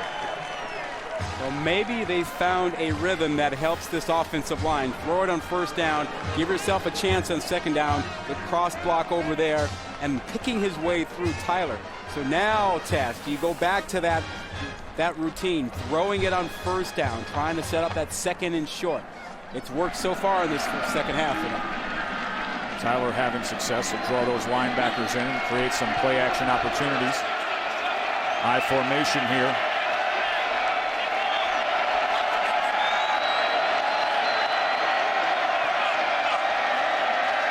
Now the pass on first down, pressure, but he lets it go. And it's just out of the range of Marquise Lee, who started to gain some ground on Irabor. Yeah, Lee got away with a little bit of a push off there. But Barkley had plenty of time in the pocket. Watch his presence. He is at the top of his drop and manages to get that out, but takes a hit from Jarrett at the last second. It looked like Barkley there, didn't exactly step into that throw, and it actually wasn't on target. No, it's straight out to the right, out of bounds. 2nd and 10 now. Tyler, the lone back. Big hole, big run, and here he goes. Tyler cuts back. And the Trojans are on the march to the 24-yard line, a 26-yard run by Mark Tyler.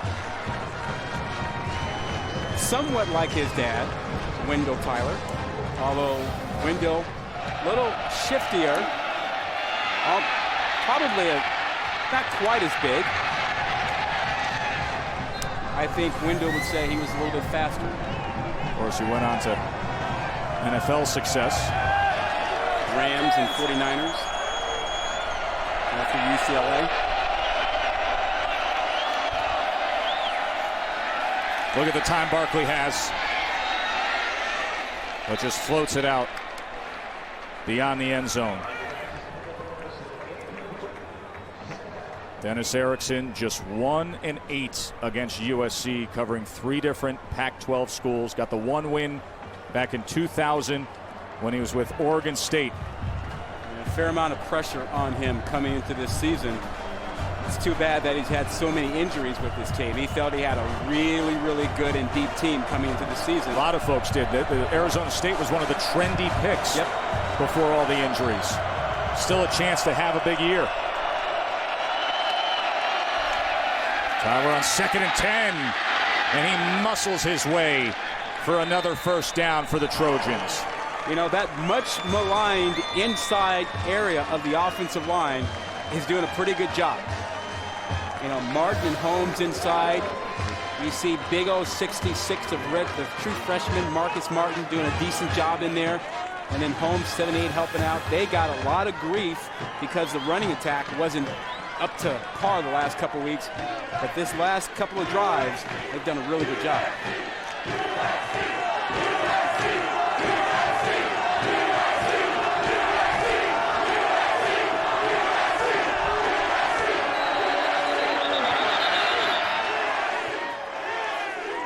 And a timeout is used by the Trojans. Clock was running down.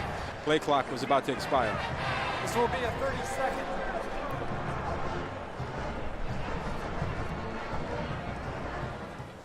Monday Night Football, 8:30 Eastern, Redskins, Cowboys. Redskins off to a good start at 2-0.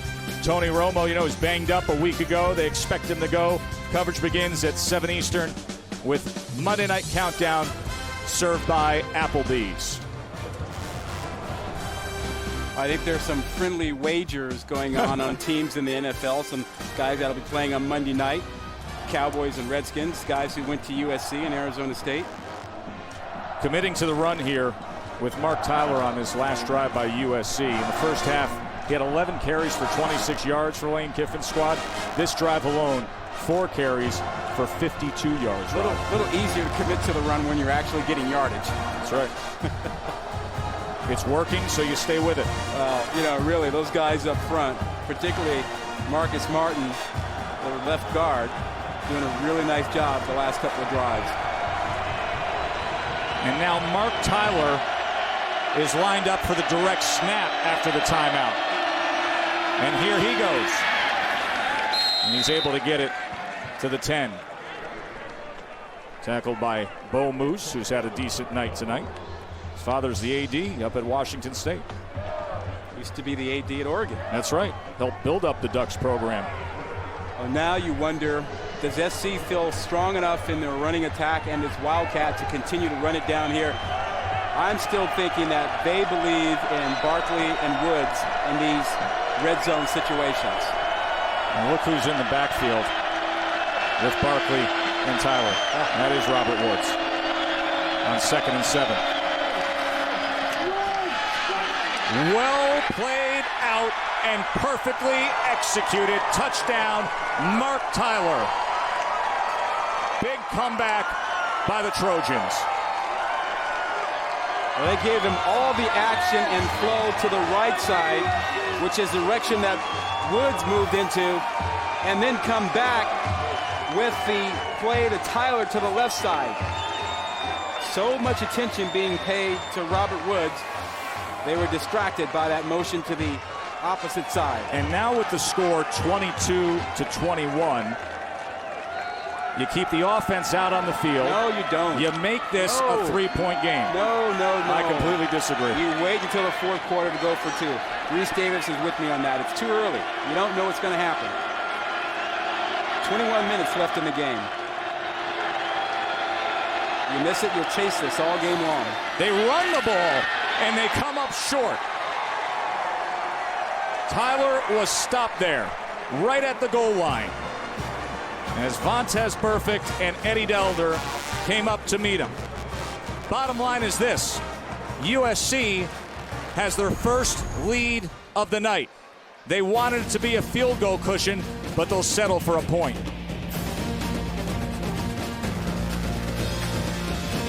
NCAA wrestling champion Anthony Robles. Oh, wow. What a story. Mantelpiece prize right there. Yeah. He's the guy that inspired so many. One leg, went out there, won the NCAA wrestling championship. But this is the guy they want to be a champion in the near future. Brock Osweiler, and he's going to need to step up right now because Matt Barkley and the Trojans have rallied here in the second half to take a 1-point lead. Jamal Miles now on the return. Miles is met at about the 23. Let's check in with RD. Reese? All right, Joe Tess, got to bring you a Sports Center right now, presented by Discover Card. Oklahoma State rallied from a 20-3 halftime deficit to win 30-29 over Texas A&M. Brandon Whedon, a huge day, 438 yards, couple of touchdowns. LSU beat West Virginia 47-21 in Morgantown. Tyrann Mathieu, another big game. Sports Center after the game. College football final will follow that. We're preparing the verdict as you speak. Can't wait to see the final verdict tonight. I hope they take issue with when to go for 2. Nah, please. Well, Rod, what is the difference right now if the score was 23-21 or 22-21? You got what is 21 minutes to play. There could be a lot more scoring.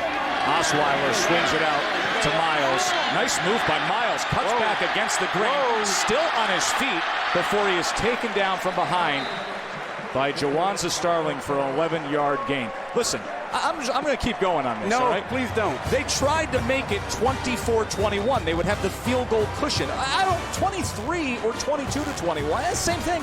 If you're in the fourth quarter and you have a limited number of possessions, you have a point. When you're midway through the third quarter and you have a multitude of possessions left, there's going to be more scoring. You may be chasing. This is going to come back to kill me, isn't it? Yes. Cameron Marshall will swing it out of the backfield to Marshall on first down to the 37. He was tackled by Gallipo and Starling. Now, the good thing for Arizona State is that they have a manageable third down. They only ran 5 plays before this drive here.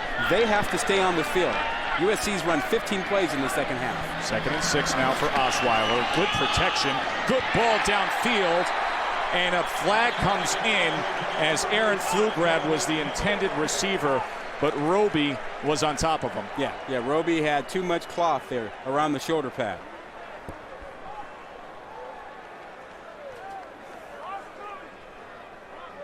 And you've been around me enough to know that if you're going to hold, you're going to sneak and get pass interference, grab down low. Pass interference. Number 21 of the defense. This is a spot foul and an automatic first down. See, hands up around the shoulder pads. That doesn't work. Hand up high doesn't work.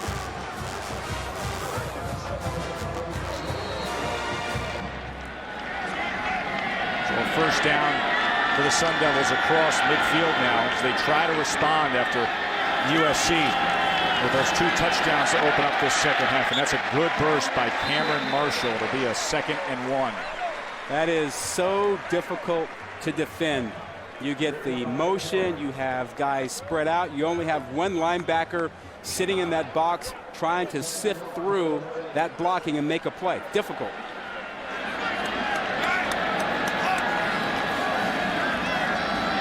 Quickly out.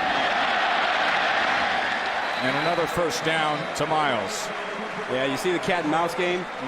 Yeah, it's like we'll run inside on you when you've got that one linebacker in there. Then when you try and cheat inside, we're going to throw it outside. We're quicker and faster. We can get to the outside. Oh, now you want to cover the outside? We're going to come back and smash you in the mouth on the inside. Marshall's the guy that's done the damage on the inside, but he takes a rest now, and Middlebrooks is the back. Miles in motion. Osweiler pressure on him, but he gets it complete to Pflugrad, and look at Pflugrad go. Down to the 16-yard line before he's cut down by Nick Perry. Yards after the catch. Osweiler hangs in there when the pocket collapses, but it's the yards after the catch. This is just a short throw, but Pflugrad makes 2 guys miss, which gives him another 12, 14 yards after the catch.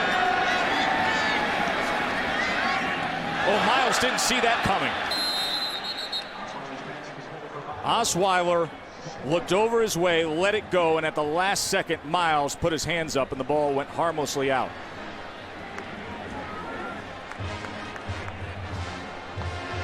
So 2nd and 10 as Osweiler readies the troops right at the line. Hey, say, quick one. You getting blocked, little boy?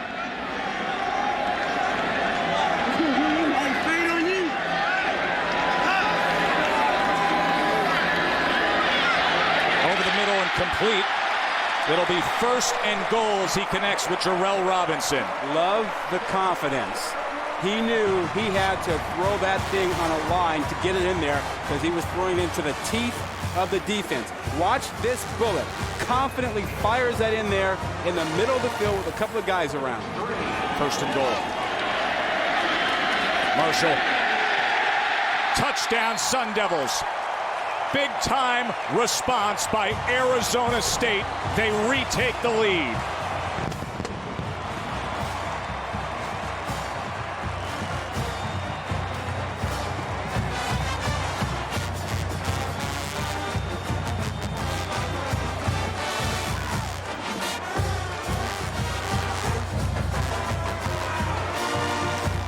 Now, I guess you would go for 2 here. Absolutely. Make it a 7-point margin. Oh, boy. Alex Garrett, you're going to have such comedy all year long with this. I'm going to enjoy as it. the debates continue.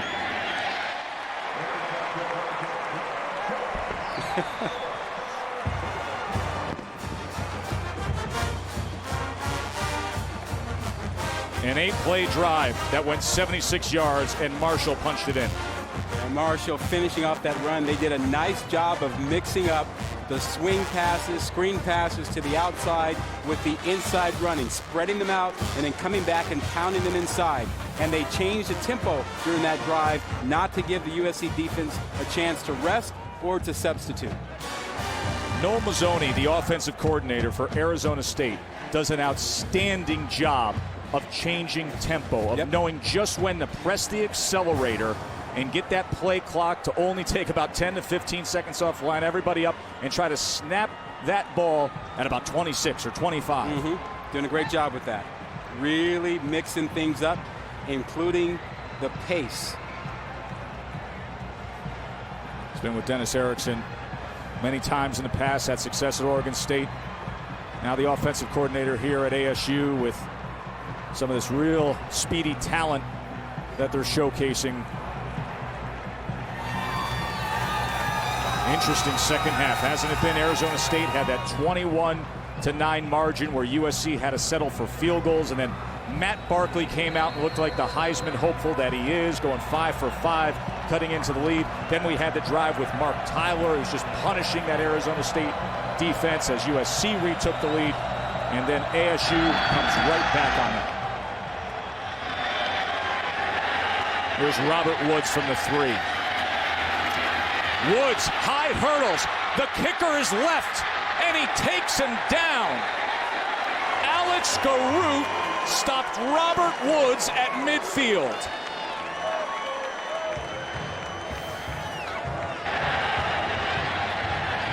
Well, he gets good blocking at the point of attack, and he is so quick to get into the lane that he has a chance at a really good return and just couldn't beat the final man. Kicker was in a good spot, had a great angle on him. 47-yard kickoff return, and just like that, USC crosses midfield and is ready to strike again.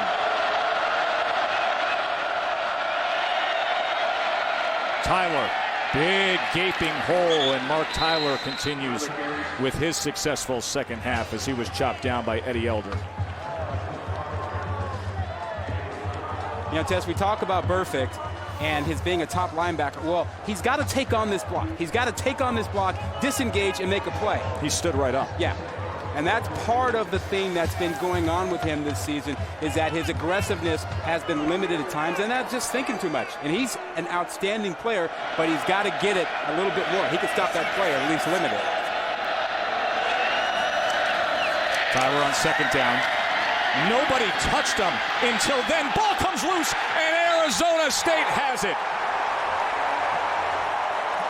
Devrin Carr was in the right place at the right time. Colin Parker stripped it away from Tyler, and ASU has it.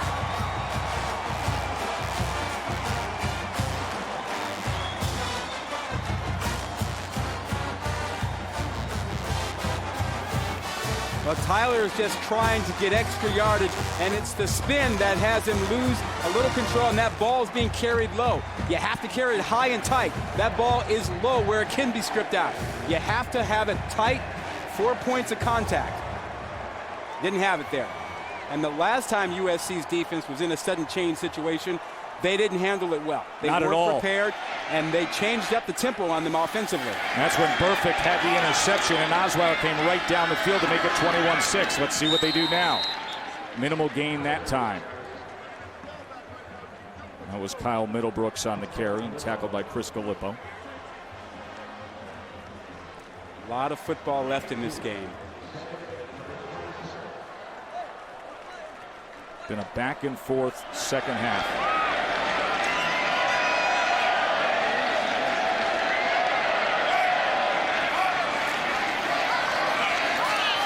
Osweiler picks up a block from Middlebrooks and then steps out, and I think he does so just at that line to make. Let's see where they mark it.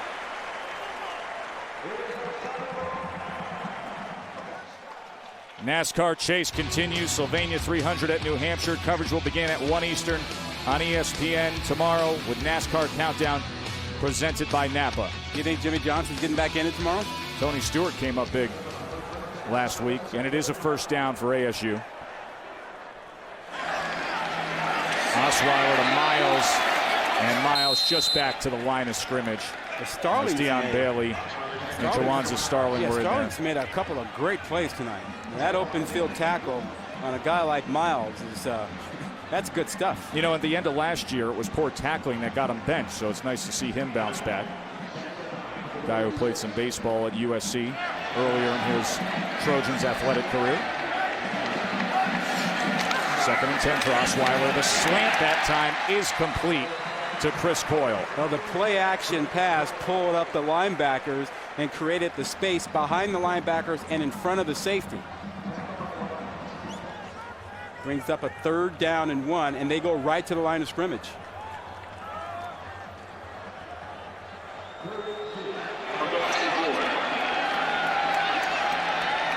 Marshall, their best in between the tackles runner in the backfield now on 3rd and 1.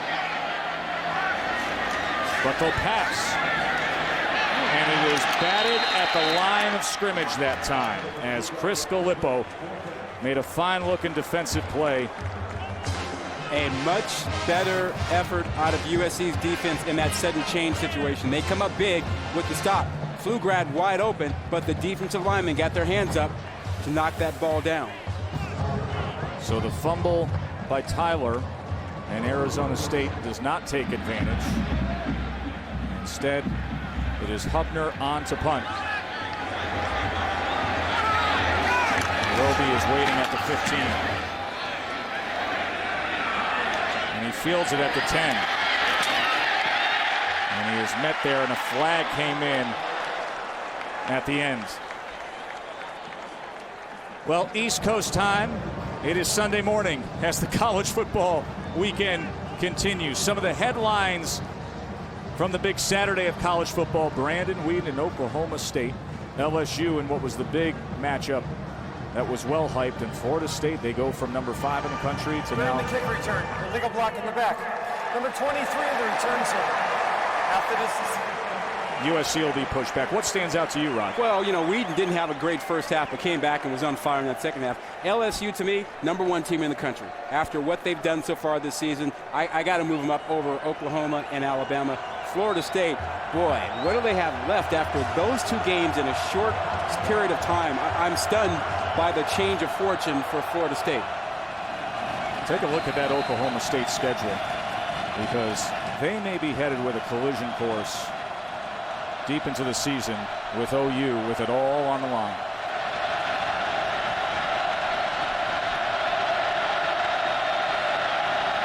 Play action now. Barkley from his end zone.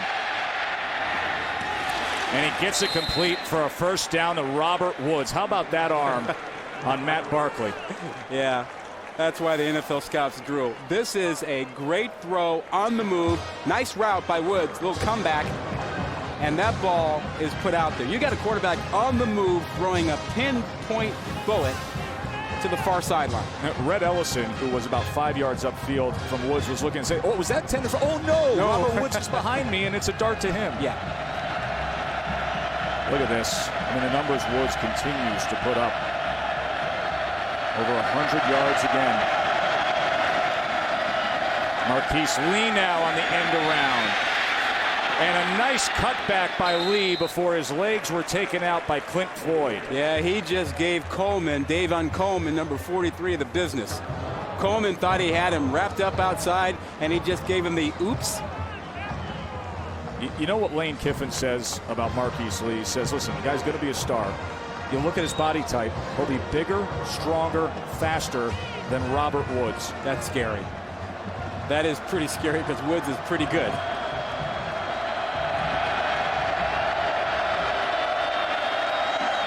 Tyler on 2nd and 3. Trojans' offensive line is opening up big holes. Another first down. Well, Holmes, the center, 78, really created a stalemate over there and got some help from Marcus Martin, 66 again, to open up that area. That was a highly entertaining third quarter. USC rallied to take the lead. Arizona State came back.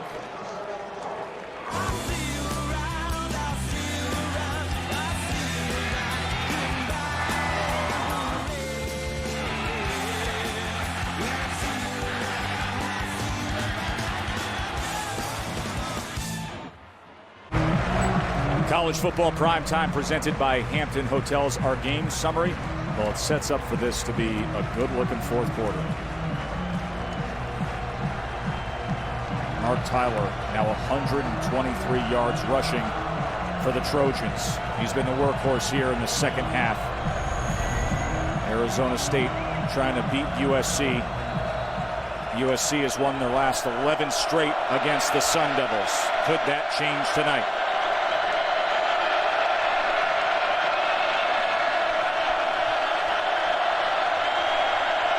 Matt Barkley changing things up at the line. And Tyler, first play of the fourth quarter, and he continues with what he's done. He was tackled by Corey Adams. You know, USC cannot win the South Division or play in the Pac-12 championship game because of their postseason ban. Arizona State can, however, and they are considered a front runner in the South, along with Utah. And that is what's on the line tonight, to stay in position and try to get a trip to that December 2nd Pac-12 championship game. 2nd and 7, Barkley to pass. And he connects this time with Lee. Goes down to the 42. Bring up a third down. Well, the Pac-12 season just getting underway. You see Arizona already with a conference loss. Utah lost to USC. Arizona State, this is their first game. USC with one win and UCLA with one win, although UCLA has had a tough go of it in the non-conference season. Arizona State defense has stepped up on third down spots like this. USC 0 for 6. 3rd and 5. Barkley, plenty of time, and he gets it complete for a first down to Robert Woods. Woods does a great job of finding the soft spot whenever Arizona State goes to zone. I mean, here's the isolation of him. You see, he knows that he's being pushed inside. He knows where the linebacker is supposed to be, and he just finds that soft spot between the linebacker, in front of the safety, and away from the corner. A USC receiver has never led the nation in receptions. Woods could do it this year. Yep. Came in as the leader. He's got 7 for 122 yards tonight.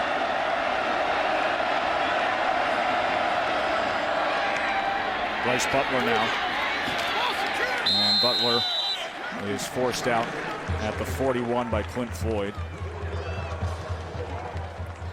Mark Tyler, by the way, noticeably absent the last couple of plays. He came limping off, and now he makes his way back out onto the field. See, big number 26, the 230-pound senior. He's over 100 yards tonight. Had the 10-yard touchdown run to give USC their first lead of the night at 22-21. But now here they trail by 6.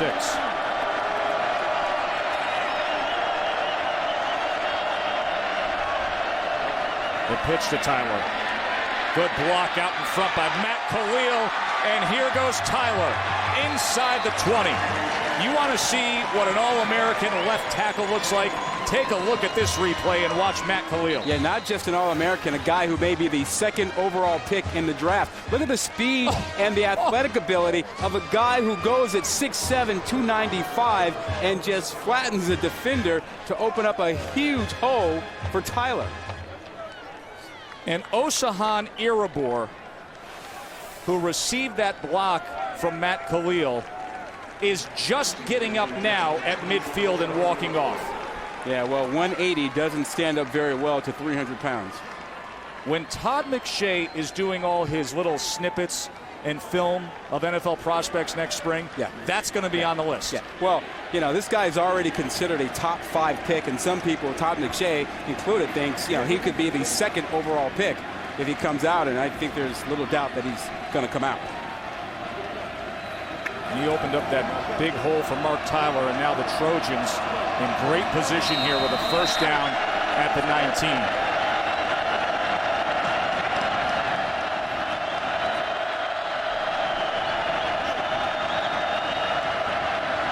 McNeil gets the call. And Curtis McNeil, as they push ahead down to the 11-yard line, tackled by Colin Parker. Well, here's that big block once again by Khalil 75. You see him just take off and head to the outside, and he finds Iribor and just pummels him into the ground.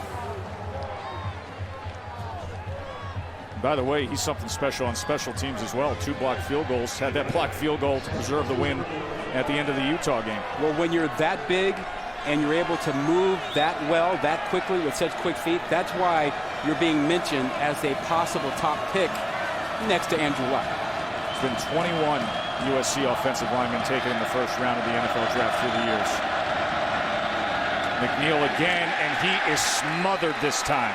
He had nowhere to go as Greg Smith just covered him.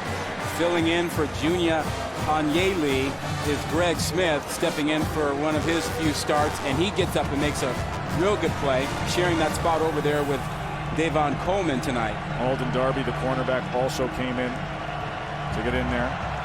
So now a 3rd and 5. Well, you know where I would go. And I'm sure Arizona State is thinking the one thing you don't want to do is have single coverage on Robert Woods down here. Near side slot for number 2's in motion now. 3rd and 5. Low snap. Barkley pressured. Fumbles the ball. There's a pile up there at the 19-yard line and a fight for it.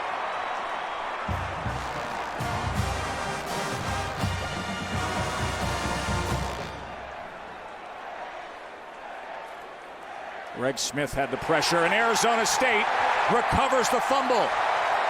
So a 3rd down disaster. Bo Moose, the big inside defensive tackle, was laying on the pigskin. That's another red zone failure for USC. And this ball's got to come out quick. Matt Barkley knows this is a 3-step. You got to get rid of the ball. He holds it too long, and he double clutches a second time, and that's not good quarterback play. They've been knocking on the door so many times in the red zone, but Erickson's group slams it shut again. Back here in Tempe, Arizona, let's show you what Matt Barkley was looking at. Here's Robert Woods. He thought he had him in single coverage, totally unaware of the fact that there was going to be a safety coming over to help. He's looking that way, double pumping, waiting for him on the double move. Now you see the safety come over. He's in trouble there. It is much too late. He wanted to wait to get to Woods, and he should have gotten rid of that football. Misread on the coverage. Great job by Arizona State secondary. 3rd USC turnover. All 3 of them deep in ASU territory tonight. Cameron Marshall, just a gain of about 1.5 yards that time. Shane Horton was quick to get to him. Here's that play from Barkley's perspective as he's under duress, and that ball comes out just as he was trying to get rid of it. That was a quick 3-step drop, and the pressure got there. Osweiler, the slant, Mike Willie, and Willie goes leaping to the 39-yard line. 1st down, Sun Devils.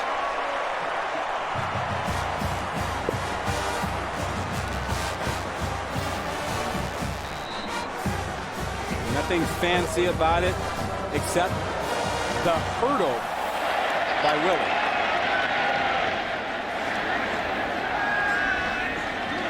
There's Miles still on his feet, and then pushed out, and a flag does come in. T.J. McDonald.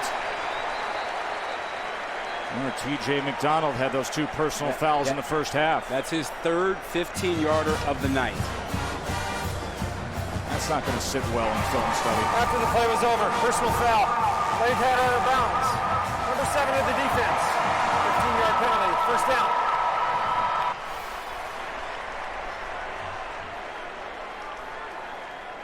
I think that was more an issue of the impact on the player than McDonald taking the hit right at the line of scrimmage. He was coming full speed. I don't have a problem with him going after. That's a safety issue they're trying to protect over there. Advances the ball to the USC 42. Osweiler, play action, steps up, has room, and slides, and oh man. Good thing that he got down in time because Shane Horton was coming in. No flag there, and you hear the reaction by the crowd. Well, you know, the no call is the right call. Right. Yeah, I mean, you can't be responsible for the diving by the quarterback at that point where he exposes himself. He's going in to make the tackle, and then Osweiler goes down that way. Listen to the crowd as they see the replay. Yeah, I know. So 2nd and 6 after the Osweiler 4-yard run. Marshall in the backfield with him. And he gets the call, and he goes nowhere at all. Hayes Poulard, Nick Perry. So much on the line tonight for Dennis Erickson and where this program is, and just getting over the hurdle of the men of Troy. USC has won 11 straight. You got to go back to 99 for their last win. You got to go back to 97 for the last time they beat the Trojans here at Sun Devil Stadium. Big 3rd down. They need to get to the 32. Pressure on Osweiler. 1st down to Pflugrad. Boy, did he stand in there. He had McDonald coming in, a full head of steam, and Osweiler stood in there and just delivered it. He was willing to take the hit. Watch this. He stands in there.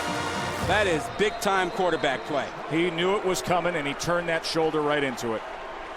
Nice little route by Pflugrad to pick up the 1st down. Play action, swings it out there. And that was a little too high for the 5'10" Pflugrad. How conservative will Arizona State become now? I mean, they are at the 30-yard line, which is really the scoring zone for them. At this point, you're looking at a 47-yard field goal. Well, Alex Garrett missed from 32 last week against Illinois, and his career long is 49. 2nd and 10.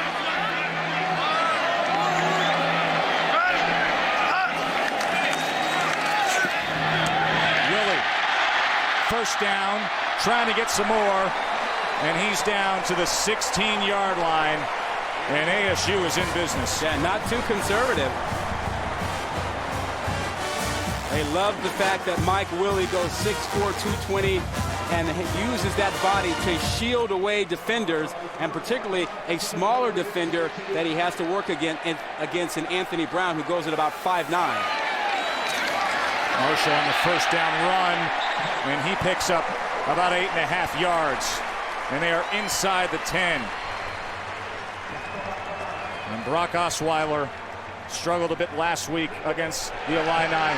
Tonight, managing the situation. He's been efficient, and he has not turned the football over. Cam Marshall. How about a 1st and goal with the clock counting down at 7:04.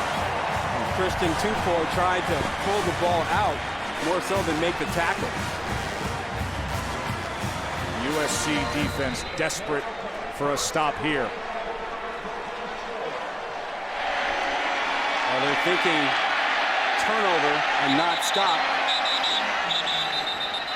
USC was forced to call a timeout. 2nd charge timeout, USC. There was an extra defender on the field. Arizona State trying to secure a win when we return. Trying to pull off something they haven't done since '97, a home win against USC. USC's won 11 straight against the Sun Devils. With a crafty veteran on the left against the hotshot young buck coach on the right. And now Cameron Marshall gives Dennis Erickson's squad the cushion. Touchdown, Sun Devils.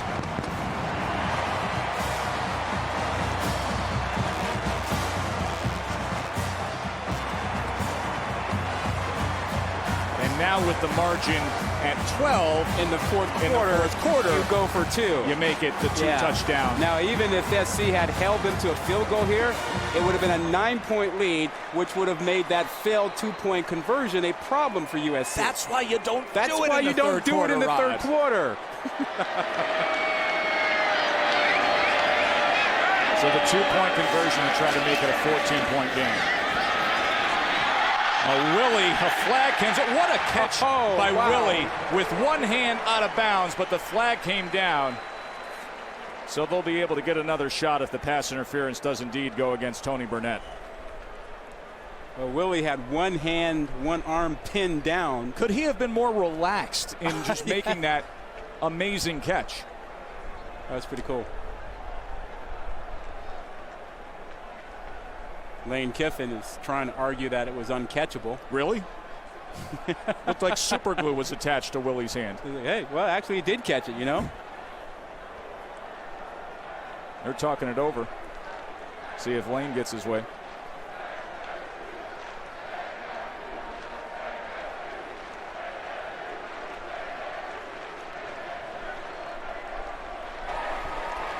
Pass interference. Number 34, the defense. The pass was ruled incomplete. The extra point will be retried. Half the distance to the goal. So they get another shot at the conversion. As the ball is stretching across the 2-yard line. Well, they've got choices. You know, they've got the same matchup, 6'4" versus 5'8", 5'9". And they have a loaded backfield where they could try and run it inside. A full backfield diamond formation as Miles goes in motion. And they give to Miles. Nobody's out there, and he gets in. USC's defenders had to come over and pursue late. And Miles just scooted his way in to make it a 14-point margin.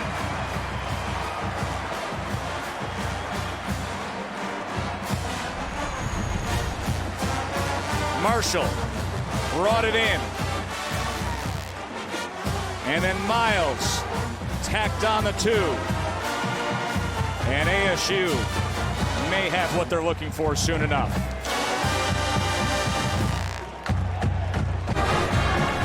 Glad you're with us here in Tempe. Joe Tessitore alongside Rod Gilmore and Shelley Smith.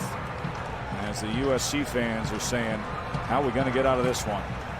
Sun Devils up 36-22. You don't want to kick to that guy. Robert Woods, number 2. Star receiver for USC. The do-it-all return man. They switch sides at the last minute. And they don't kick to him. They pooch it high, and it takes a bounce, and it goes out. And the flag comes in. That's going to give them good field position, though.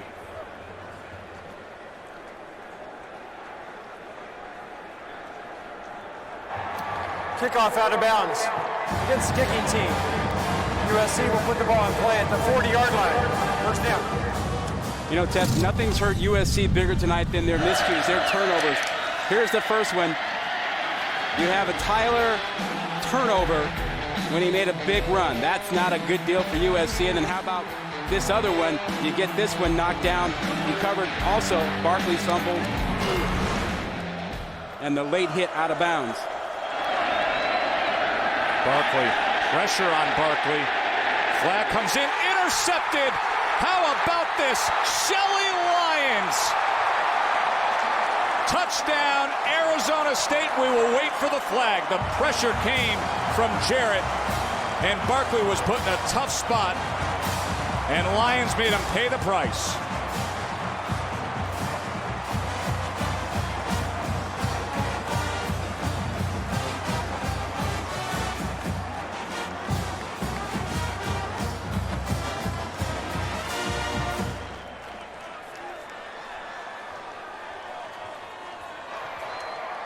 Holding. Number 77 in the offense. This penalty is declined. Result of the play is a touchdown.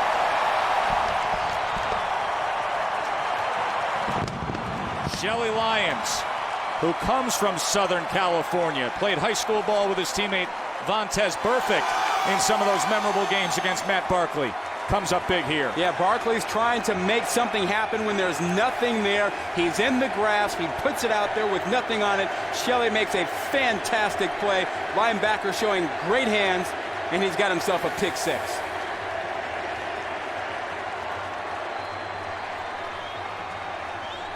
Well, that third quarter was back and forth with great drama in a close game, but ASU has just blown this thing wide open here.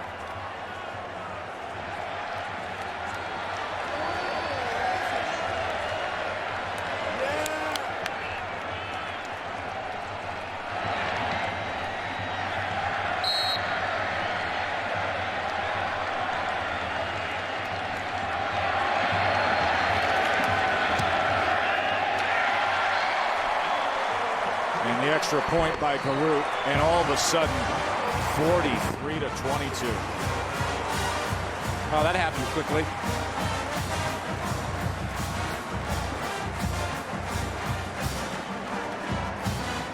Let's go back and look at the interception by Lyons. Yeah, Barkley has nothing on this. Protection breaks down. He's trying to make a play. He's got no legs behind this ball, floats it out there. It's too high for Tyler to do anything about. Shelley says, thank you very much. And Big Brock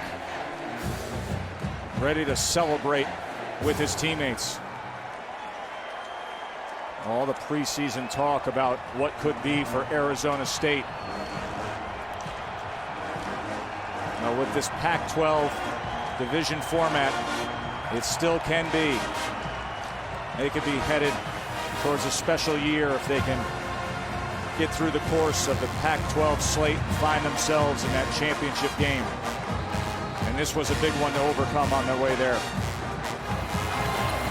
And you know, for USC, they had goals of winning the Pac-12, winning the South, and just showing the country that they're still a dominant program, even if they can't play in the postseason. And the up man, Xavier Grimble, takes a knee. Monday Night Football coming your way, 8:30 Eastern. Cowboys and Redskins. Skins are 2-0. And coverage will begin 7 Eastern with Monday Night Countdown served by Applebee's. Tony Romo. Quick healing Tony Romo. What a lot of punctured lung. Oh, man, he showed some imagine being guts out there last weekend with a rib injury and a punctured lung and playing. I guarantee you cannot breathe. You cannot breathe.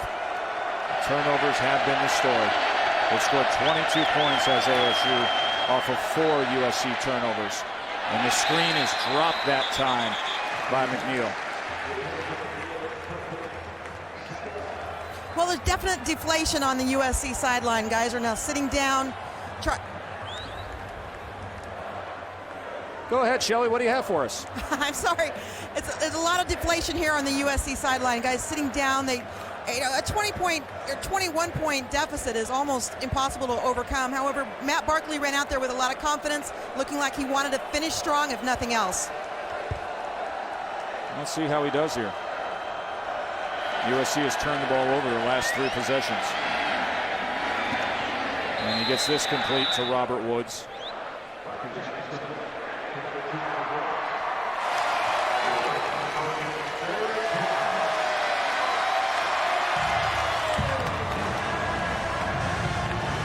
Third and 1 for Barkley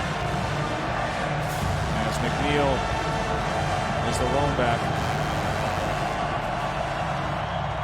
And he cuts back and struggles to try to find that line as a fired up ASU defense continues their good work tonight. Corey Adams and Colin Parker. That's going to be close. He danced a bit too much. On a 3rd and 1, you just have to put your head down and try and eke it out.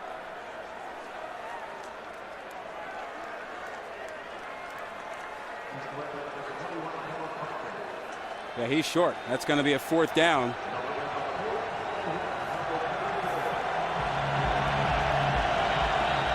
They have no choice. They have to go for it here. And there was motion. Can it get any worse? False start. Number 77 of the offense. 5-yard penalty. 4th down will be repeated.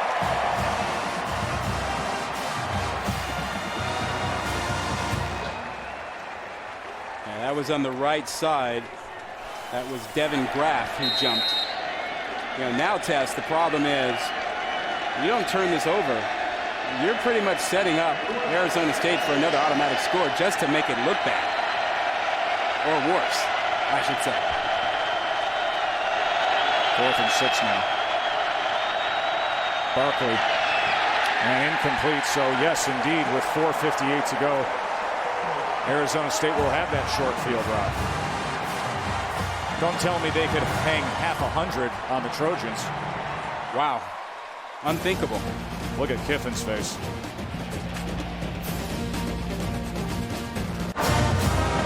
Joe Roddenshelley with you on ESPN's College Football Primetime, presented by Hampton Hotels. Arizona State up big on the Trojans. Good hands play is brought to you by Allstate, Rod. Oh, that's going to be Robinson. Well, Robinson doing a nice job a couple of times in the end zone.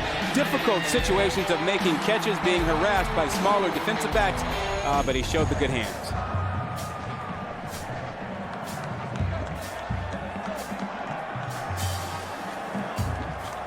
Over the course of the past 11 meetings when Arizona State has failed to defeat USC, there have been nail-biters, there have been thrillers, there have been disappointments, and now just a whooping by ASU in this fourth. Marshall gets a couple there. Well, certainly if you're Arizona State, you want to run the ball and milk the clock, try to end the game as quickly as you can. USC certainly doesn't want anything else on the board for pride's sake, whether it's a field goal or a touchdown. 99 the last time the Sun Devils defeated the Trojans. Of course, that decade of dominance by USC. Not many Pac-12 teams got in their way. Marshall wants to stay in, and he does so. That was smart move by Cameron Marshall. Just milk that clock as it's going to go under 4 minutes here. Well, this will give Arizona State a leg up in the South Division of the Pac-12, considering that Utah has one loss already. They've lost to USC. So starting the conference with a win puts Arizona State in a good position as they look forward on their schedule.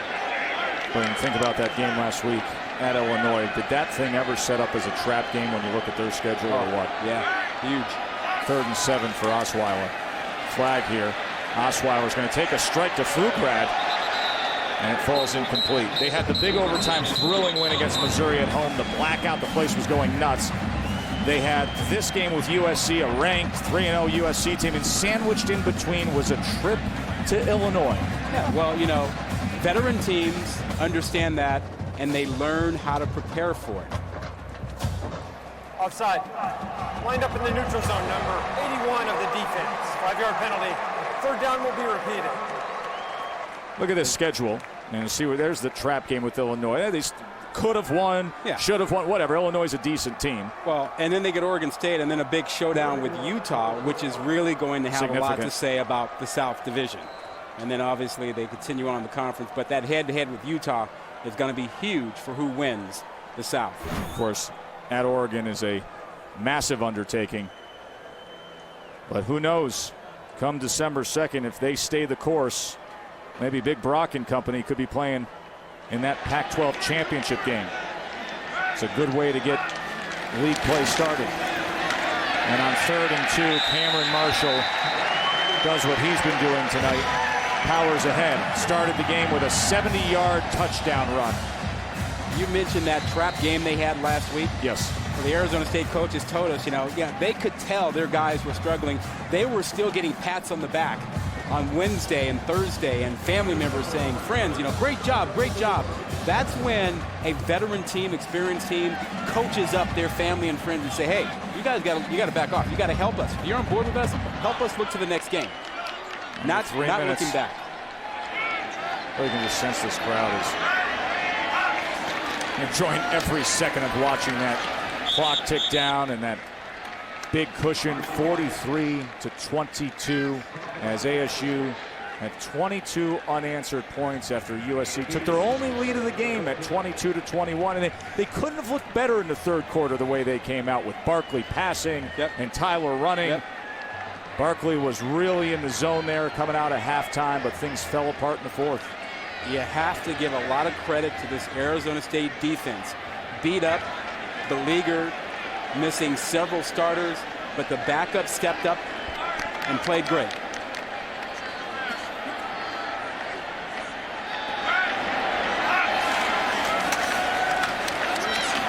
Marshall just bulldozes ahead.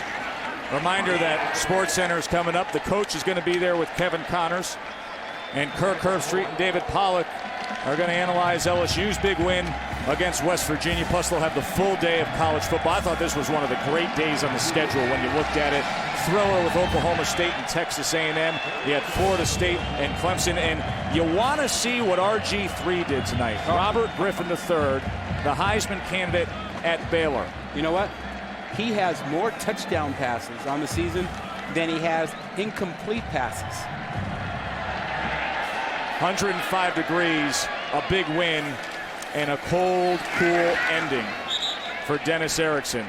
He's been waiting a long time for that bucket of Gatorade. Long time since they've beaten USC. Can't blame them for enjoying this one. And it's fitting that it's Vontez Burfict who had the honors, because he had the big play tonight, the interception. That was a big swing play in this game. And also the composure that he showed. They talk about him as the, guy with reckless emotions at times, the All-American candidate, but he's turning into a leader of this team, isn't he? Getting back to being himself, playing the way he knows how to play, playing the way that's made him a top 5 linebacker. And Marshall's going to be close here on 4th and 4 as we go under a half a minute. Dennis Erickson, second win ever against USC. He was 1-8 against the Trojans. You have to go back to 2000 when he was with Oregon State the last time he defeated USC. As far as Arizona State is concerned, their first win since '99 against the men of Troy. So the turnover on downs after that last run, and now a coaching moment between Lane Kiffin and Matt Barkley. And as Barkley thought he had things headed in the right direction, managed this team to that 22-21 lead, and then the turnovers got them again. Got them in the fourth quarter. It all fell apart. It looked like there was going to be a great close finish, but the turnovers ended any hope of SC getting back in the game. And this is Curtis McNeil with a 9-yard run. As those turnovers tonight, 4 of them, many of them deep in ASU territory, and then Shelley Lyons with the interception return for a touchdown. And Erickson says, "Good job, boys. You can celebrate now." They finally do it. They break the streak. USC had won 11 straight against the Sun Devils, but they thump them here in the 4th.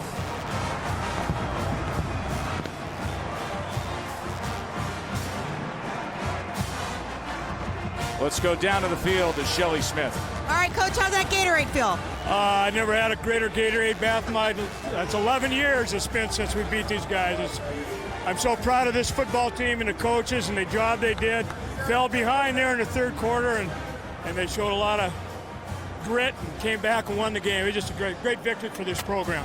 With all the injuries, with the loss last week, you fall behind tonight. What does it say about your team's resilience? They just got great resilience. And I mean, a lot of them have been here for a long time, and this is such a huge win for us right now. And we'll worry about the rest of the season tomorrow, I guess. All right, congratulations.